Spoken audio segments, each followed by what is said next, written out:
أعوذ بالله من الشيطان الرجيم. بسم الله الرحمن الرحيم. قل هذه سبيلي أدعو إلى الله على بصيرة أنا ومن اتبعني وسبحان الله وما أنا من المشركين.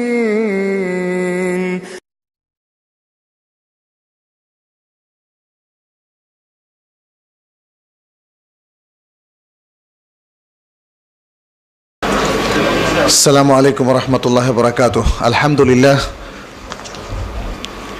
والصلاة والسلام على رسول الله وعلى آله وأصحابه ومن والاه. আল্লাহ শুকরিয়া, কণ্ঠস্বরটা মনে হয় এখন একটু স্বাভাবিক হয়ে এসেছে আলহামদুলিল্লাহ।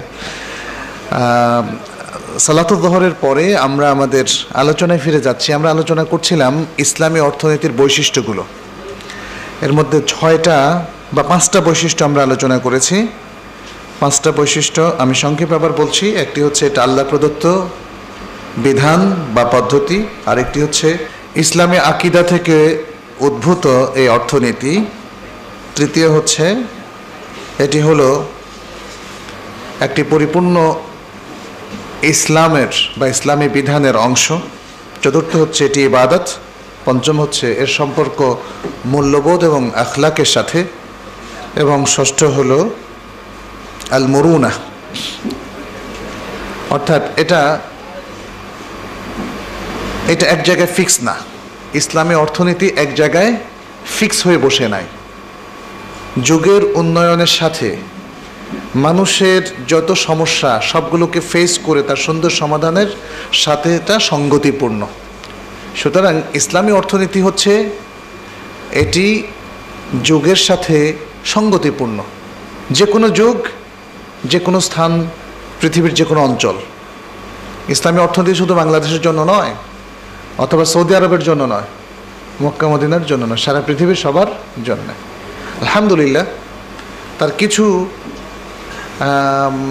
মানে আলামতও আমরা দেখতে পাচ্ছি। অমুসলিম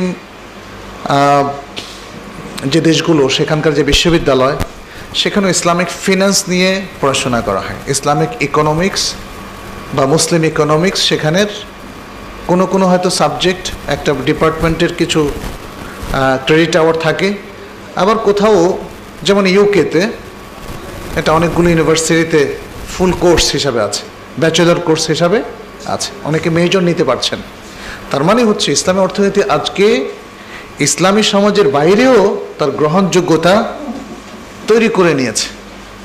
এটা তার বাস্তবকে ফেস করার ক্ষমতার কারণে হয়েছে। এটা সে যে কোনো প্রবলেমকে ফেস করে তার সুন্দর সমাধান দেওয়ার কারণে হয়েছে, উৎপাদনমুখিতার কারণে হয়েছে, আরও অনেকগুলো সাফল্যের অনেকগুলো কারণ আছে। তার মানে হচ্ছে 6 নম্বর হচ্ছে এটা সঙ্গতিপূর্ণ, যুগের সাথে সঙ্গতিপূর্ণ। অতএব যুগ যত এগিয়ে যাবে ইসলামী অর্থনীতি কোথাও থেমে যাবে না, স্টপ হবে না, বন্ধ হবে না, এটা চলতেই থাকবে। 7 নম্বর যে বৈশিষ্ট্য সেটি হচ্ছে আরবিতে বলা হয় আল মাওদুইয়্যাহ, অর্থাৎ নিরপেক্ষ, আনবায়াসড, সবার জন্য প্রযোজ্য। ইসলামী অর্থনীতি শুধু মুসলমানদের জন্য না, ইসলামটাও কি শুধু মুসলমানদের জন্য?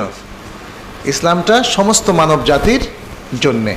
অতএব ইসলামের প্রত্যেকটা ভালো জিনিস সকল মানবের কল্যাণ সাধনের জন্যে। ইসলামী অর্থনীতিও তাই মুসলিম অমুসলিম সবার ক্ষেত্রে প্রযোজ্য। এর যে বেনিফিটটা, এই বেনিফিটটা মুসলিম যেমন পাবে, অমুসলিমও তেমনি পাবে। যেমন আমরা যে আয়াতটা পড়ি সূরা আন-নিসার 58 নম্বর আয়াত, ইন্নাল্লাহা ইয়া'মুরুকুম আন তু'আদ্দুল আমানাতি ইলা আহলিহা। আল্লাহ তাআলা তোমাদেরকে নির্দেশ দিচ্ছেন যে আমানতের যারা অধিকারী তাদের কাছে পৌঁছিয়ে দাও। এই আমানতটার অধিকারী হতে পারে মুসলিম, সে তার আমানত পাবে, হতে পারে অমুসলিম, সেও তার আমানতটা পাবে, হতে পারে বন্ধু, সেও তারটা পাবে, হতে পারে শত্রু, সেও তারটা পাবে। আপনি কখনো এটা বলতে পারেন না যে সে আমার শত্রু অতএব বেনিফিট সে পাবে না, অথবা সে অমুসলিম অতএব বেনিফিট সে পাবে না। না, লেনদেনের ক্ষেত্রে রাসূল সাল্লাল্লাহু আলাইহি সাল্লাম দেখেন তার ট্রেডিং বিজনেস ছিল অমুসলিমদের সাথে, ইসলামের আগেও এবং ইসলামের পরেও। তিনি বন্ধ করে রাখতেন দেখা যাচ্ছে ইহুদিদের কাছে, তাই না? তাহলে অর্থনৈতিক লেনদেনের ক্ষেত্রে মুসলিম অমুসলিম বিভাজন এটা ইসলাম আরোপ করে না। যেটা আরোপ করে সেটা হচ্ছে ইসলামিক যে টার্মস অ্যান্ড কন্ডিশনসগুলো আছে সেটা মানতে হবে। আপনি যদি মুসলমানদের মধ্যেও করেন সেটা মানতে হবে, মুসলিম অমুসলিমের মধ্যে হলেও সেটা মানতে হবে, অথবা অমুসলিমরাও যদি ইসলামিক কোনো কিছু গ্রহণ করে এবং মুসলমানরা যদি তার সাথে সম্পৃক্ত হওয়ার ইচ্ছা পোষণ করে, তখন পরিপূর্ণ ইসলামিক বিষয়গুলো এবং মূলনীতিগুলো তাকে এমপ্লয় করতে হবে, তখনই সেটা মানা যাবে, অন্যথায় নয়। তাহলে ইসলামী অর্থনীতির এটা হলো অন্যতম আরেকটা বৈশিষ্ট্য যে এটা দলমত নিরপেক্ষ, বরং বর্ণ গোত্র ধর্ম নির্বিশেষে সবাই এর ভালো কল্যাণ ফলাফল পেতে পারে। আর আল মাইদার 2 নম্বর আয়াতে আল্লাহ কিন্তু সেটা বলেও দিয়েছেন, ওয়ালা ইয়াজরিমান্নাকুম শানাআনু কওমিন আন সাদ্দুকুম আনিল মাসজিদিল হারামি আন তা'তাদু, যে তোমাদের শত্রুরা তোমাদেরকে মসজিদুল হারাম থেকে বিরত রেখেছে, ফলে তাদের সাথে যে শত্রুতা তৈরি হয়েছে শত্রুতা যেন সীমা লঙ্ঘনে তোমাদেরকে প্ররোচিত না করে। সুতরাং এই বিষয়টা খুব ইম্পর্টেন্ট। কিন্তু সীমা লঙ্ঘনে প্ররোচিত করা মানে রিঅ্যাক্টিভ হওয়া, প্রতিক্রিয়াশীল হওয়া। আপনি কোনো কিছুর কারণে প্রতিক্রিয়াশীল হয়ে গিয়ে কারোর প্রতি সীমা লঙ্ঘন করতে পারবেন না। এই বিষয়গুলো খুব মনে, এগুলো ইসলামের মূলনীতি। ফলে অর্থনৈতিক ইসলামী অর্থনীতির যে কল্যাণ, এই কল্যাণ অন্যদের কাছে পৌঁছাতে আসলে ইসলাম কোনো বাধা প্রদান করে না, বরং আমাদেরকে বলে যে আমাদের ব্যক্তিগত শত্রুতার কারণে অথবা আমাদের সাথে লাগালাগির কারণে, মনোমালিন্যের কারণে, মনোকষ্টের কারণে যেন কখনোই আমরা প্রকৃত হকদারদের কাছে হক পৌঁছাতে কার্পণ্য না করি এবং হক পৌঁছানো বন্ধ না করে দিই। 8 নম্বর বৈশিষ্ট্য হচ্ছে আল ওয়াকিয়া। আল ওয়াকিয়া মানে হচ্ছে বাস্তবসম্মত, রিয়েলিস্টিক। ইসলামী অর্থনীতি এটা এমন একটা কাল্পনিক কনসেপ্ট না যেটা বাস্তবায়ন সম্ভব না, বরং এটা হচ্ছে বাস্তবায়ন সম্ভব এবং খুবই সম্ভব একটা অর্থনীতি। এবং যেমন প্রচলিত অর্থনীতির মধ্যে তো কোনো বন্ধন নাই। প্রচলিত বা সনাতন অর্থনীতি আমরা একটু আগে বলেছি হারাম বলে সেখানে কিছু নাই।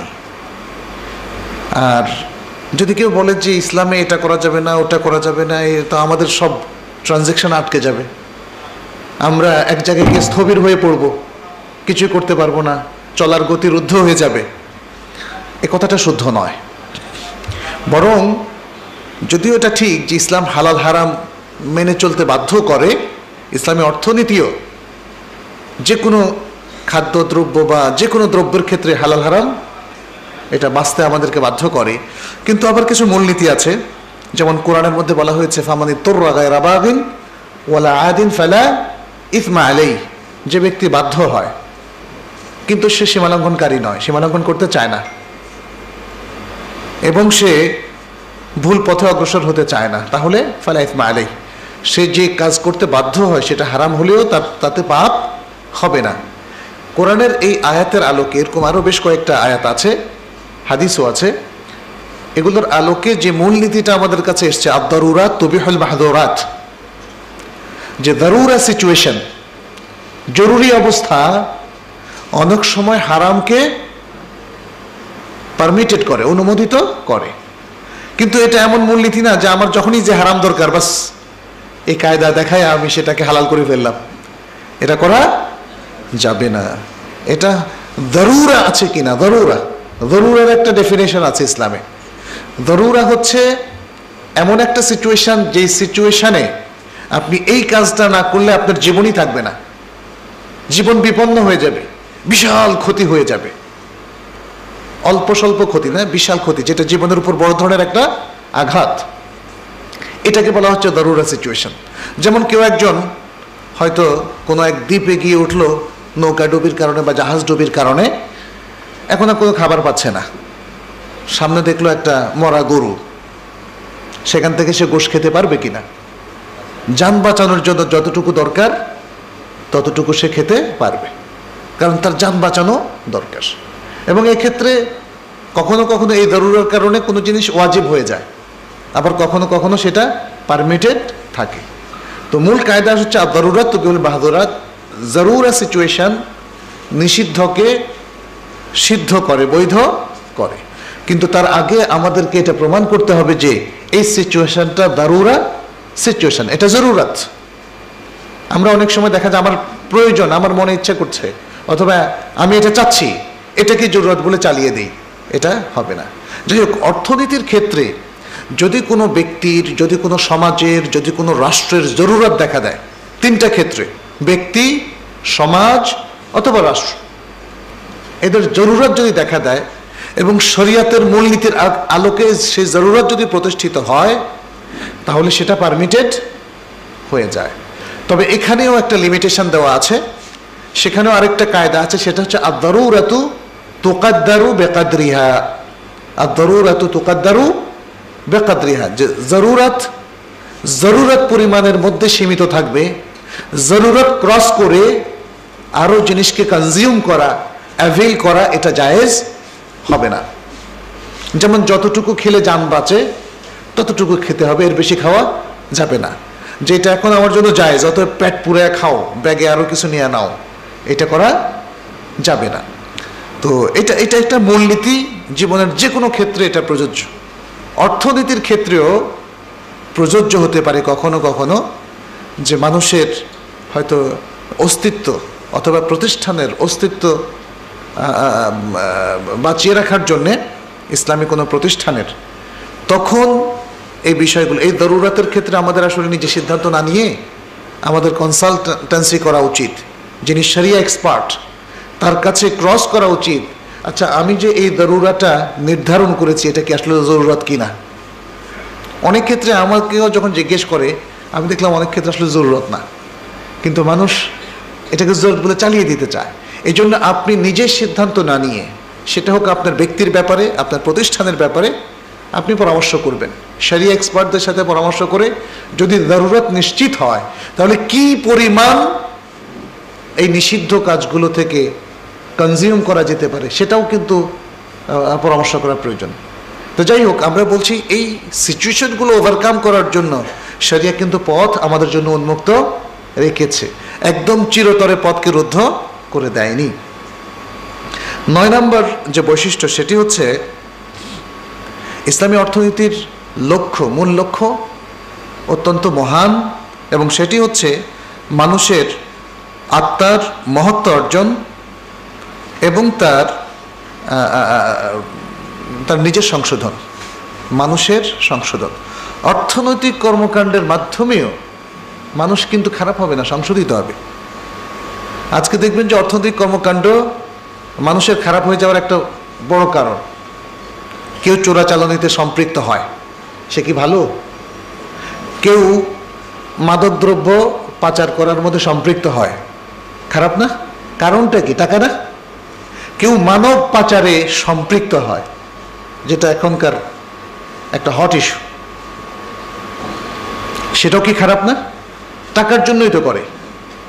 কেউ আবার জেনা ব্যভিচারকে কনভেনশনাল বিজনেস হিসাবে গ্রহণ করে, বিভিন্ন হোটেলে, রিসোর্টে, 5 স্টার হোটেলে, কিংবা আলাদা ব্রথল দেওয়ার মধ্য দিয়ে, সেখানেও কিন্তু অর্থনৈতিক প্রয়োজনটাই মেইন।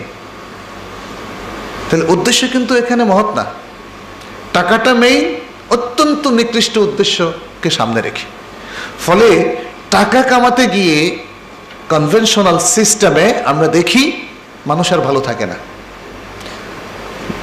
ওই যে লোভে পাপ, পাপে মৃত্যুর মতো অবস্থা তাদের হয়ে যায়, এবং সে তার আখলাককে হারায়, তার দিনদারিকে হারায়, ইভেন তার আকীদা এবং ঈমানকেও শেষ পর্যন্ত হারিয়ে ফেলে। এটা সনাতন অর্থনীতির একটা অনিবার্য কনসিকুয়েন্স, পরিণতি। কিন্তু ইসলামিক অর্থনীতি মানুষকে একটা মহান লক্ষ্যে পৌঁছে দেয়, মহান পজিশনে পৌঁছে দেয়। তাকে বলে মানব পাচার করতে পারবে না, এটা হারাম। ইয়াবা পাচার করতে পারবে না, এটা হারাম। মানুষের ফাইল আটকায় রেখে ঘুষ নিতে পারবে না, এটা হারাম। এরকম অধপতনের যতগুলো মিনস আছে সবগুলোকে নিষিদ্ধ করে দেয়। যে মানুষকে ধোঁকা দিয়ে প্রতারিত করে মিথ্যা কথা বলে ব্যবসা করা যাবে না, এটা হারাম। তাহলে ইসলামী অর্থনীতি প্র্যাকটিসের মধ্য দিয়ে আসলে আমরা আকীদার কাছে ফিরে আসি, ঈমানের কাছে ফিরে আসি, মহান লক্ষ্যের কাছে ফিরে আসি, চারিত্রিক সততার কাছে আমরা ফিরে আসি। এই জন্য এটা ইসলামী অর্থনীতির একটা বিশেষ বৈশিষ্ট্য। আর কোনো অর্থনীতিতে এই মহত্ব, এই চমৎকার আয়োজন দেখা যায় না। দশম যে বৈশিষ্ট্য সেটি হচ্ছে, এটাকে বলা হয় ইকতিসাদুন বান্না, একটা গঠনমূলক কনস্ট্রাকটিভ ইকোনমিক্স। কনস্ট্রাকটিভ ইকোনমিক্স, গঠনমূলক ইকোনমিক্স। কারণ এই ইসলামী অর্থনীতি ফলো করলে আমাদের অর্থনীতি সবল হয়। কারণ ইসলামী অর্থনীতি উৎপাদনমুখী। ইসলামী অর্থনীতি সমাজের সব খারাপ কিছুকে নিষিদ্ধ করে দেয়। আমরা বিভিন্ন অর্থনৈতিক কেলেঙ্কারির কথা জানি, ইসলামী অর্থনীতির কোনো স্থান নাই।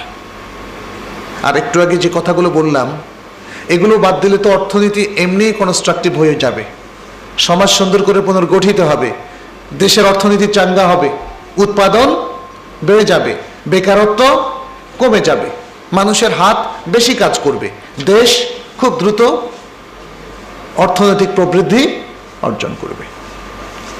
এই জন্য বলা হয়েছে ইসলামী অর্থনীতি হচ্ছে একটা কনস্ট্রাকটিভ একটা অর্থনীতি, ইকতিসাদুন বান্না। আচ্ছা, এখানে একটা হাদিস রাসূল সাল্লাল্লাহু আলাইহি ওয়াসাল্লাম বলেছেন, লা দারারা ওয়ালা দিরার। এটা একটা মূলনীতি কিন্তু সকল ক্ষেত্রে এবং অর্থনৈতিক ক্ষেত্রেও। ইমাম মালিক তার মুয়াত্তা গ্রন্থে এই হাদিসটা বর্ণনা করেছেন এবং হাদিসটা শুদ্ধ। লা দারারা ওয়ালা দিরার, কোনো ক্ষতি করা যাবে না, না নিজের, না অন্যের, না সমাজের। তাহলে অর্থনৈতিক কর্মকাণ্ড এই মূলনীতির আলোকে পরিচালিত হবে যে অর্থনৈতিক কর্মকাণ্ডের কারণে নিজের ক্ষতি হবে না, অন্যের ক্ষতি হবে না, দেশের ক্ষতি হবে না, দশের মানুষের ক্ষতি হবে না। তাই ক্ষতিকে, অকল্যাণকে এবং খারাপকে বর্জন করতে পারলে সেই অর্থনীতি অবশ্যই কনস্ট্রাকটিভ হয়। 11 নম্বর যে বৈশিষ্ট্য সেটি হচ্ছে, এটাকে বলা হয় আল ইকতিসাদ আল মুতাওয়াজান, ব্যালেন্সড অর্থনীতি। একটা সুষম, সুসংগত একটা অর্থনীতি। কারণ এটা ইসলামী অর্থনীতি করার কারণে মানুষ হয়তো বলবে দরবেশী অর্থনীতি নাকি, মানে শুধু আখেরাতমুখী, দুনিয়ার সাথে কোনো সংস্রব নাই। না, ইসলামী অর্থনীতি দুনিয়ারই অর্থনীতি, কিন্তু আখেরাতের সেই বিষয়কে মাথায় রেখে যে মূলনীতিগুলো আল্লাহ এবং তার রাসূল সাল্লাল্লাহু আলাইহি সাল্লাম থেকে প্রণয়ন করা হয়েছে সেগুলো নির্ভর অর্থনীতি। দুনিয়াকে ইগনোর করে নয়, দুনিয়াকে বাদ দিয়ে নয়, দুনিয়ার ডিমান্ডগুলোকে উপেক্ষা করে নয়। যেমন আমরা দেখি সূরা আল কাসাসের ৭৭ নম্বর আয়াতে আল্লাহ তাআলা বলছেন, ওয়াবতাগি ফীমা আতাকাল্লাহু দারাল আখিরাহ ওয়া লা তানসা নাসিবাকা মিনাদ দুনিয়া। আল্লাহ তোমাকে যে সম্পদ দিয়েছেন সেক্ষেত্রে তুমি আখিরাতকে অনুসন্ধান করো, সেই সম্পদ দিয়ে তুমি আখিরাতকে অর্জন করো, তবে তোমার দুনিয়াকে তুমি ভুলে যেও না। তাহলে এখানে মূল টার্গেট হচ্ছে দ্বীনের যে চিন্তা চেতনা, সেটার প্রোটেকশন, আখিরাতমুখী চিন্তা চেতনা। আখিরাতকে ঠিক রেখে দুনিয়া আবাদ করো। ইসলামী অর্থনীতির এটা হচ্ছে মূল কথা, আখিরাতকে ঠিক রেখে দুনিয়া আবাদ করো। আখিরাতকে বেচে দিয়ে দুনিয়া আবাদ করাটা অর্থহীন। এখানেই ব্যালেন্স, এখানেই ব্যালেন্স। কারণ যে ব্যক্তি দুনিয়ার এই বিত্ত বৈভব অর্জনের জন্য তার আখিরাতকে বেচে দিয়েছে, দুনিয়া কয়দিন থাকবে? সে যাওয়ার সময় তো তার খুব কষ্ট হবে, কারণ সে তো কোনো সম্পদ নিয়ে যেতে পারবে না। আর সম্পদ রেখে যাচ্ছে কাদের কাছে? যারা সম্পদ কষ্ট করে অর্জন করেনি। যেই জেনারেশন সম্পদ কষ্ট করে অর্জন করেনি, অবশ্যই তারা সম্পদের অপব্যবহার করবে। এটাই মানুষের প্রবণতা, এটাই মানুষের প্রবণতা।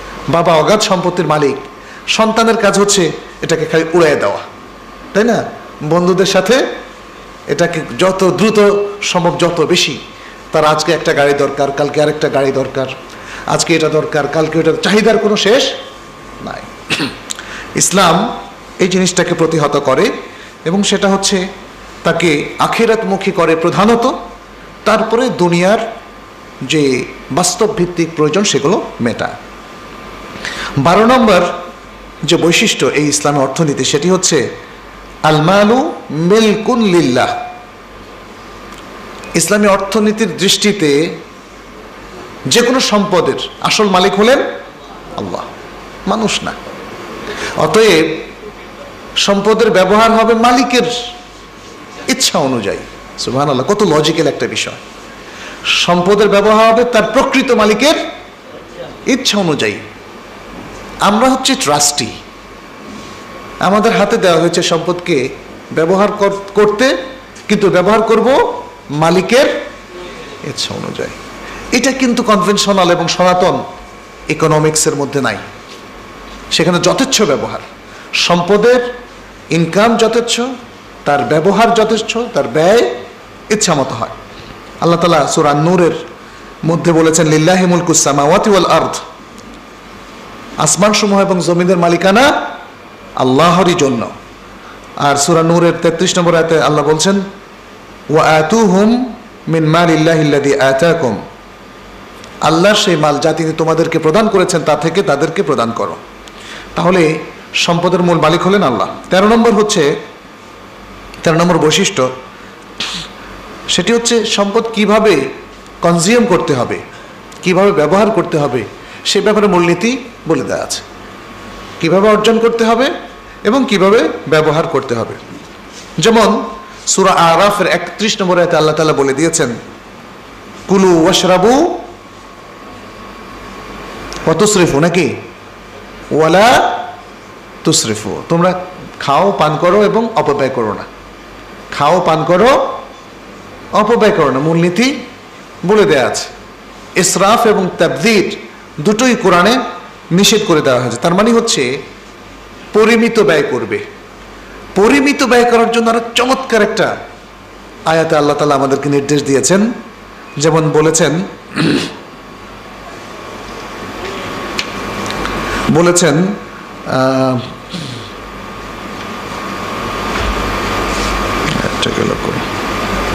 والذين إذا أنفقوا لم يسرفوا ولم يقتروا وكان بين ذلك قواما। মুমিনদের একটা সিফাত, তারা যখন খরচ করে ইসরাফও করে না, অপব্যয় করে না, আবার কৃপণতাও করে না। এই দুটোর মাঝখানে চমৎকার একটা ব্যালেন্সড একটা উপায় তারা অবলম্বন করে। ওয়াকানা বাইনা যালিকা কিওয়ামা, সূরা আল ফুরকানের 67 নম্বর আয়াত। তাহলে খরচ করার এটা হচ্ছে পদ্ধতি। ইসলামী অর্থনীতিতে মুমিনরা এভাবে খরচ করবে, কৃপণতাও করবে না, আবার অপব্যয়ও করবে না। আচ্ছা, এরপরে আরেকটা বিষয় হচ্ছে মানে পরিমিত ব্যয়ের ক্ষেত্রে তারা সম্পত্তিকে বোকার হাতে তুলে দেবে না, বোকাদের হাতে তুলে দেবে না। অনেক টাকার মালিক সন্তান অনেক কিছু করতে চায়, তার হাতে সব সম্পত্তি তুলে দেবে না। সে দেখবে সন্তান যদি সম্পদের সুষ্ঠু ব্যবহার করে তখন তাকে যতটুকু সুষ্ঠু সে ব্যবহার করে সেভাবে দেবে। শুধু সন্তানই না, সন্তান ছাড়া অন্যদের ক্ষেত্রে একই কথা প্রযোজ্য। ইয়াতিম বালক যাদের দেখাশোনা আমরা করছি, হয়তো প্রভূত সম্পত্তির অধিকারী, পুরো সম্পত্তির কি তার হাতে দিয়ে দেবো নাকি?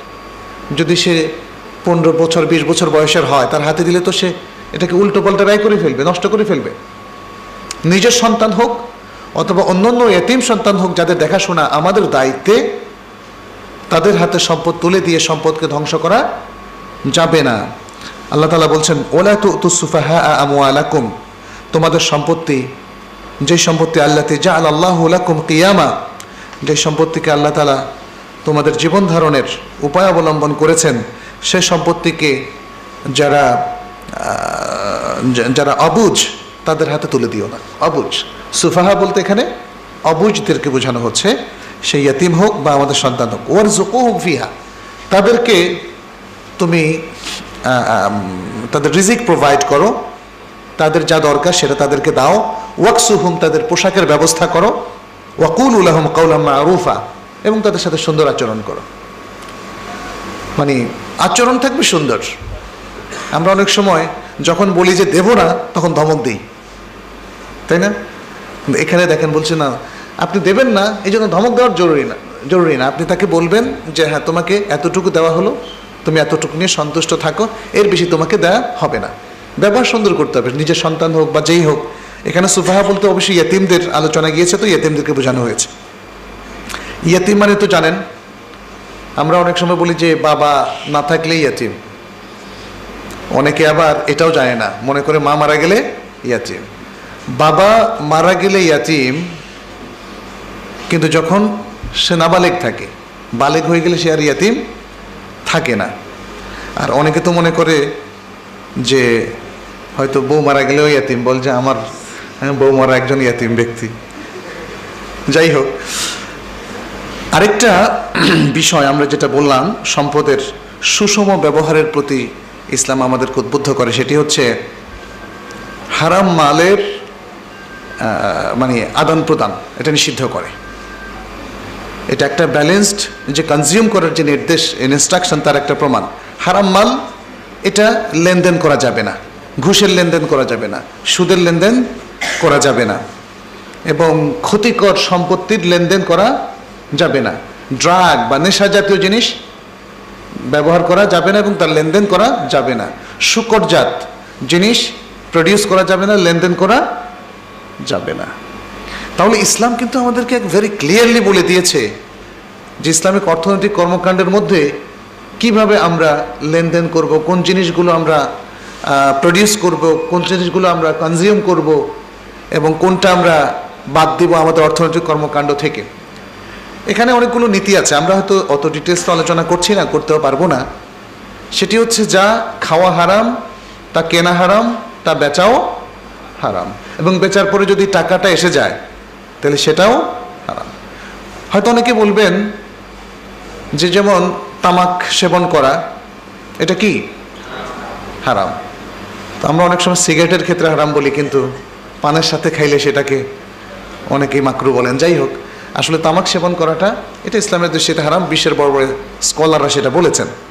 এখন অনেকেই সিগারেট বিক্রির পরে বলে যে টাকার মধ্যে তো আর হারাম কিছু নাই, সিগারেটটা হারাম, টাকা তো আর হারাম না। এটা হচ্ছে ইহুদি পলিসি। ইহুদিদেরকে আল কোরআনের মধ্যে আল্লাহ তাআলা মানে অনেকগুলো নির্দেশ দিয়েছেন, তারা সেখানে চালাকি করেছে। যেমন তাদেরকে বলেছে শনিবার তোমরা স্বীকার করো না। তারা ঠিকই শনিবার স্বীকার করে নাই, কিন্তু শনিবার কি করেছে তারা, যাতে মাছগুলো এক জায়গায় আসা আটকে থাকে সেই ব্যবস্থা করেছে, তখন আরেকদিন গিয়ে স্বীকার করেছে। এটা হলো একটা। আর হাদিসের মধ্যে এসছে রাসূল সাল্লাল্লাহু আলাইহি সাল্লাম যেমন তাদেরকে পশুর চর্বি খেতে নিষেধ করা হয়েছে। এখন তারা বলছে ঠিক আছে, পশুর চর্বি খাওয়া তো নিষেধ, তাহলে কি করা যায়, এটাকে তরল করে বিক্রি করো, বিক্রি করে মূল্য খাও। তাই জন্য বলছি এগুলো হলো ইহুদি পলিসি। আমরা অনেকেই মনে করি যে যেই টাকাটা যে কোনোভাবেই হারাম সম্পদ হিসাবে আমাদের কাছে এসেছে, ওইটা তো আর হারাম লেখা নাই। যে চালটা, চালের গায়ে কি আর হারাম? একজন লোক চুরি করেছে তার জন্য হারাম, কিন্তু যে মূল মালিক তার জন্য তো আর হারাম না। যাই হোক, এরকম নানা যুক্তি দিয়ে আমরা জিনিসকে হালাল করার চেষ্টা করি। এর মধ্যে যেমন সুদের বিষয়টা আমাদের বেশি এসে যায়, কারণ সুদী ব্যাংকে প্রায় সবারই অ্যাকাউন্ট আছে। সেক্ষেত্রে যে টাকাটা আসে, একমাত্র আল্লাহর ভয় যাদের আছে তারা ছাড়া আসলে কেউ এটাকে বাদ দিতে পারে না। আল্লাহর ভয়ই শুধু মানুষ সুদটাকে অ্যাভয়েড করতে পারে, অন্যথায় সম্ভব নয়। কারণ পৃথিবীর অধিকাংশ মানুষ, মুসলিম সোসাইটির অধিকাংশ সদস্যরা আজকে সুদের মধ্যে সম্পৃক্ত হয়ে গিয়েছে। যাই হোক, ইসলামী অর্থনীতি আমাদের কাছে স্পষ্টভাবে বর্ণনা করছে যে সুদে সম্পৃক্ত হওয়ার কোনো সুযোগ আসলে নাই, এবং হারামে সম্পৃক্ত হওয়ার কোনো সুযোগ নাই। মানুষের জন্য যেটা অহিতকর, অমঙ্গলকর, যেটা ক্ষতিকারক সমাজ, দেশ, দশ সবার জন্যে, ইসলামের জন্য, ধর্মের জন্য, সেটার কোনো কিছুতেই আসলে সম্পৃক্ত হওয়ার সুযোগ নাই। এ হলো মোটামুটি ইসলামী অর্থনীতির বেশ কিছু বৈশিষ্ট্য আপনাদের সামনে আমরা তুলে ধরলাম, যেগুলোর মধ্য দিয়ে আমরা কনভেনশনাল অথবা সনাতন অর্থনীতিকে ইসলামী অর্থনীতি থেকে ডিস্টিংগুইশ করব। এবারে আমরা ইসলামী অর্থনীতির কিছু লক্ষ্য নিয়ে আলোচনা করব। ইসলামী অর্থনীতির লক্ষ্য। মাকাসেদ অত্যন্ত গুরুত্বপূর্ণ একটা বিষয়। ইসলামী অর্থনীতির লক্ষ্য উদ্দেশ্য, শরিয়ার মাকাসেদ, আমরা যে সালাত পড়ি, আমরা যে যাকাত দেই, আমরা যে সমস্ত আমলগুলো করি, কেন করি, এই কেনর উত্তর কিন্তু কোরআন সুন্নাহ আল্লাহ বুঝিয়ে দিয়েছে। এটাকে বলা হয় মাকাসেদ, অবজেক্টিভস। এই অবজেক্টিভসটা জানা না থাকলে তখন শুধুমাত্র নিয়মগুলো ফলো করে আসল লক্ষ্যে পৌঁছা যায় না। এই জন্য আজকে দেখবেন অনেকে সালাত আদায় করছে, কিন্তু সালাত আদায় করার পরেই অনেক খারাপ কাজে সম্পৃক্ত আছে। সালাতের লক্ষ্য সম্পর্কে সে গাফেল। যেমন কোরআনে বলছে আকিমিস সালাতা লিযিকরি, আমাকে স্মরণ করার জন্য সালাত আদায় করো। যখন পাপ করেন কই আল্লাহকে তো স্মরণ থাকে না, আল্লাহর কথা মনে থাকে না। এরপরে বলা হচ্ছে ওয়া আকিমিস সালাতা ইন্নাস সালাতা তানহা আনিল ফাহশাই ওয়াল মুনকার, সালাত কায়েম করো, কারণ সালাত অন্যায় অশ্লীলতা থেকে বিরত রাখে। তা আমাদের সালাত যদি আমাদেরকে অন্যায় অশ্লীলতা থেকে বিরত না রাখে, তাহলে কেমন সালাত পড়লাম? এটা তো সালাতের টার্গেট। সালাত পড়ো যাতে অন্যায় অশ্লীলতা থেকে বিরত রাখো। সিয়ামের ক্ষেত্রে বলা হয়েছে কুতিবা আলাইকুমুস সিয়াম কামা কুতিবা আলাল লাযিনা মিন ক্বাবলিকুম লাআল্লাকুম তাত্তাকুন। সিয়াম তোমাদের উপর ফরজ করা হয়েছে, যেমন পূর্ববর্তীদের উপর ফরজ করা হয়েছিল, যেন তাকওয়া অবলম্বন করো। আমাদের সিয়ামটা হয় সেহরিও হয়, ইফতার হয়, তাকওয়া আর হয় না। এই টার্গেটটা থেকে আমরা একটু দূরে সরে যাই, তাহলে মূল টার্গেট ব্যাহত হলে কাজের মধ্যে কিন্তু যথেষ্ট হ্যাম্পার হয়। ছেলেমেয়েরা পরীক্ষা দেয় কেন? ভালো পাশ করার জন্য না। এখন যদি ফেল করে তাহলে কি আমরা বাহবা দেই, বাহ ভালোই ফেল করেছো, এটা তো আমরা বলি না। আর এটা বললে মানুষ ভাবে যে উপহাস করা হচ্ছে, আসলে বাহবা দেওয়া হচ্ছে না। তার মানে হচ্ছে টার্গেট ফুলফিল না করলে ওই কাজটা ব্যর্থ, এতদিনকার পরিশ্রম পণ্ডশ্রমে পরিণত হলো। এই জন্য ইসলামিক অর্থনৈতিক যে কর্মকাণ্ড তারও একটা লক্ষ্য মাত্রা ফিক্স করে দেওয়া হয়েছে, সেই লক্ষ্যমাত্রা অর্জন করতে হবে। আমরা সংক্ষেপে সেগুলো একটু আলোচনা করব। প্রথম হচ্ছে ইসলামী অর্থনৈতিক কর্মকাণ্ডের মধ্যে অর্থনৈতিক সুবিচার প্রতিষ্ঠা। সারা বিশ্বব্যাপী অর্থনৈতিক কর্মকাণ্ডের মধ্যে জুলুম আর জুলুম। পৃথিবীর অধিকাংশ সম্পদ অল্প কিছু লোকের কাছে পুঞ্জীভূত। এটা পুরো গ্লোবাল পার্সপেক্টিভের একটা সত্য ভাষণ।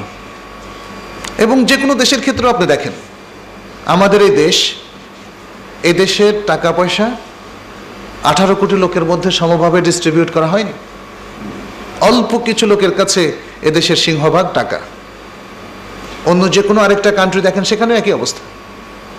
কারণ পুঁজিবাদী অর্থনীতির প্রতাপ চলছে। আসলে বিশ্বময় পুঁজিবাদী অর্থনীতির প্রতাপ চলছে। আমরা কিছুটা তুলনামূলক আলোচনা করব এই অর্থনৈতিক মতবাদগুলোর উপর ইনশাআল্লাহ। এমনই প্রতাপ চলছে যে পৃথিবীর আর যে কোনো অর্থনৈতিক পদ্ধতির উপর বা মতের উপরে দেখা যাচ্ছে এই মতটা গালেব হয়ে গিয়েছে, শক্তিশালী হয়ে গিয়েছে, বিজয়ী হয়ে গিয়েছে। কারণ এখানে অবাধভাবে টাকা পয়সা অর্জন করতে কোনো বাধা নাই, টাকার মালিক হতে কোনো বাধা নাই। এই কারণে জুলুম সবখানেই, যেখানেই টাকা পয়সা সেখানে দেখবেন জুলুম। এবং যেখানে টাকা পয়সা বন্টনের একটা বিষয় থাকে, যেখানে দেখা যাচ্ছে শরিকানা বিজনেস থাকে, এমনকি সবাই মিলে হয়তো চুরি করলো অথবা ডাকাতি করলো, দেখা গেল বন্টনের সময় মারামারি কাটাকাটি হয়ে বাস একজন আরেকজনকে মেরে ফেললো। এটা মানুষের একটা প্রবণতা। যদি সে তার নফসকে কন্ট্রোল করতে না পারে, যদি সে তার প্রভুর নীতিকে শিরোধার্য করে না নেয়, তখন এই কাণ্ডগুলো ঘটে। সুতরাং কনভেনশনাল অর্থনীতিতে যেমন ইনকামের ক্ষেত্রে কোনো বার নেই, কোনো নিষেধাজ্ঞা নেই, বন্টনের ক্ষেত্রেও নেই। আমি 10,000 কোটি টাকার মালিক, 1 টাকাও দেব না কাউকে, দুস্থ মানুষকে দেব না, সেখানে কিন্তু বাধ্য করার কোনো সুযোগ নাই। তবে বিভিন্ন দেশে এখন ট্যাক্স হয়েছে, ধনী লোকদের থেকে রাষ্ট্র যাতে একটা বড় ধরনের রেভিনিউ পেতে পারে তার একটা ব্যবস্থা করা হয়েছে। অনেক দেশে ট্যাক্সেশনও নাই, মধ্যপ্রাচ্যের অনেক দেশগুলো দেখবেন ট্যাক্সেশনও প্রচুর ইনকাম করেন, যেভাবে ইচ্ছা ব্যয় করেন, অথবা রেখে দেন পুঞ্জীভূত করে। ইসলামে হোর্ডিংটাও কিন্তু নিষিদ্ধ। আপনি টাকাটাকে শুধু জমায় রাখবেন, বাক্সবন্দি করে রাখবেন। একসময় মানুষ কলসির মধ্যে মোহর সব ঢুকাইয়া, তাই না, মাটির নিচে রাখতো, পরে মারা যেত, কিন্তু অন্য মানুষ এসে সেটা আবার পেয়ে যেত, গুপ্তধন যেটাকে বলে। এখন হয়তো সেরকম গুপ্তধন না, এখন ব্যাংকে রাখে, এটা লাভ কি, কদিন পরে তো সবাই মারা যাবে। ইসলামের জন্য হোর্ডিংটা নাই, আপনি টাকা খরচ করে ফেলতে হবে। হয় সেটাকে ইনভেস্ট করবেন, নয় সেটাকে আপনার প্রয়োজনে খরচ করবেন, নয় আপনাদের পোষ্যদের প্রয়োজনে খরচ করবেন, নয় জনকল্যাণে ব্যয় করবেন। এটা ইসলামের ইনস্ট্রাকশন। আপনি শুধু জমায় রাখবেন, এটা হবে না। জমায় রাখলে আবার জাকাতের ব্যবস্থা দেওয়া হয়েছে, যাতে এটা আস্তে কমতেই থাকে। যাই হোক, আমাদের বলার উদ্দেশ্য হচ্ছে আসলে অর্থনৈতিক কর্মকাণ্ডে কোথাও কোনো ইনসাফ নাই, ন্যায়ের অনুশাসন নাই, আছে শুধু জুলুম আর জুলুম। এই জন্য ইসলামিক এই যে সুন্দর নিয়মগুলো সেট করা হয়েছে, মূলনীতিগুলো সেট করা হয়েছে, এই যে বৈশিষ্ট্যগুলো ঠিক করে দেওয়া হয়েছে, এটার প্রধানতম উদ্দেশ্য হচ্ছে অর্থনৈতিক সুবিচার প্রতিষ্ঠা করা। অর্থনৈতিক সুবিচার হবে এভাবে যে সম্পদ শুধু বিত্তশালীদের মধ্যেই পুঞ্জীভূত থাকবে না। ইসলাম কিন্তু সে ব্যবস্থা করে দিয়েছে, যারা দুস্থ তাদের কাছে যে কোনোভাবেই হোক অর্থ যাবে। একটা সুষম বন্টন ব্যবস্থা ইসলাম করে দিয়েছে। ইসলামের যে এই যে আয়োজন বললাম, যে সম্পদ খরচ করে ফেলতে হবে অথবা বিনিয়োগ করতে হবে, সম্পদের মধ্যে দুস্থদের, গরিব মিসকিনদের একটা হক আছে, বঞ্চিতদের একটা হক আছে। সম্পদকে আপনি জনকল্যাণে ব্যয় করবেন, এই কাজগুলো যদি বাস্তবায়িত হয় তাহলে সমাজের কোনো লোক না খেয়ে থাকবে না, সমাজের কোনো লোক সম্পদহীন অবস্থায় থাকবে না, আনএমপ্লয়েড থাকবে না। আর সমাজের এই যে ইসলামিক এই মূলনীতির সুবিচার প্রতিষ্ঠার মধ্য দিয়ে সবার কাছে যখন সম্পদ পৌঁছে যাবে, প্রত্যেকেই সেই সম্পদের সঠিক ব্যবহার করবে, প্রপারলি ইউজ করবে, এবং এর মধ্য দিয়ে মানুষের, আরবিতে বলা হয় আল আইদিল আমেলা, ওয়ার্কিং হ্যান্ড বেড়ে যাবে এবং বেকারত্ব হ্রাস পাবে, সমাজের উৎপাদন বেড়ে যাবে। তাহলে সুবিচারটা এটা খুব ইম্পর্টেন্ট একটা বিষয়। শান্তি শৃঙ্খলার জন্য সুবিচার দরকার, কারণ আজকে সুবিচার না থাকার কারণে শ্রেণী বৈষম্য সৃষ্টি হয়েছে। কমিউনিজমের মধ্যে যে শ্রেণী বৈষম্যের কথা আমরা শুনি, সেটার মূল কারণটা তো এটাই যে বঞ্চিত শ্রেণী ধীরে ধীরে তাদের মধ্যে যে ক্ষোভের সঞ্চার হয়েছে, তখন ধনিক শ্রেণীর শত্রু তারা হয়ে গিয়েছে। কিন্তু ইসলামী ব্যবস্থার মধ্যে সেটা নাই। ধনীদেরকে গরিবরা ভালোবাসে, ইসলামে ধনীদেরকে গরিবরা ভালোবাসে, কারণ ধনীরা গরিবদের সবসময় বিপদে পাশে দাঁড়ায়, বিভিন্নভাবে তাদেরকে হেল্প করে, তাদের মধ্যে ভ্রাতৃত্ববোধ বাড়ে, তাকাফুল বাড়ে, সহমর্মিতা বাড়ে, ভালোবাসা মমতা বাড়ে। তাহলে এই সুবিচার প্রতিষ্ঠার মধ্য দিয়ে দেখেন শান্তি প্রতিষ্ঠা হচ্ছে, হিংসা বিদ্বেষ হানাহানি কমে যাচ্ছে, এবং সবার হাতে হাতে সম্পদ পৌঁছে যাচ্ছে। ইসলামে অর্থনীতি চর্চা করার কিন্তু এটা মূল টার্গেট মনে রাখতে হবে। আজকে যারা ইসলামে অর্থনীতিকে চর্চা করছেন, যদি দেখা যায় এখনো আপনারা সম্পত্তিকে শুধু ধনিক শ্রেণীর মধ্যে সীমাবদ্ধ রাখছেন, তাহলে টার্গেট ফুলফিল করলেন না। যদি এখনো সম্পত্তির সুষম বন্টনের মাধ্যমে সমাজ থেকে বেকারত্ব দূর করার ক্ষেত্রে কোনো কন্ট্রিবিউশন করলেন না, তাহলে আপনারা সেই মূল লক্ষ্যে পৌঁছলেন না। যদি আপনার এত এত সম্পদ থাকার পরেও গরিব দুঃখীদের দুঃখ কমলো না, তাদের আহারের কোনো ব্যবস্থা হলো না, তাহলে বোঝা গেল বিত্তবানরা ইসলামী অর্থনৈতিক লক্ষ্য পূরণ করলো না, বা ইসলামী অর্থকরী প্রতিষ্ঠানগুলো সে লক্ষ্য পূরণে এগিয়ে আসলো না।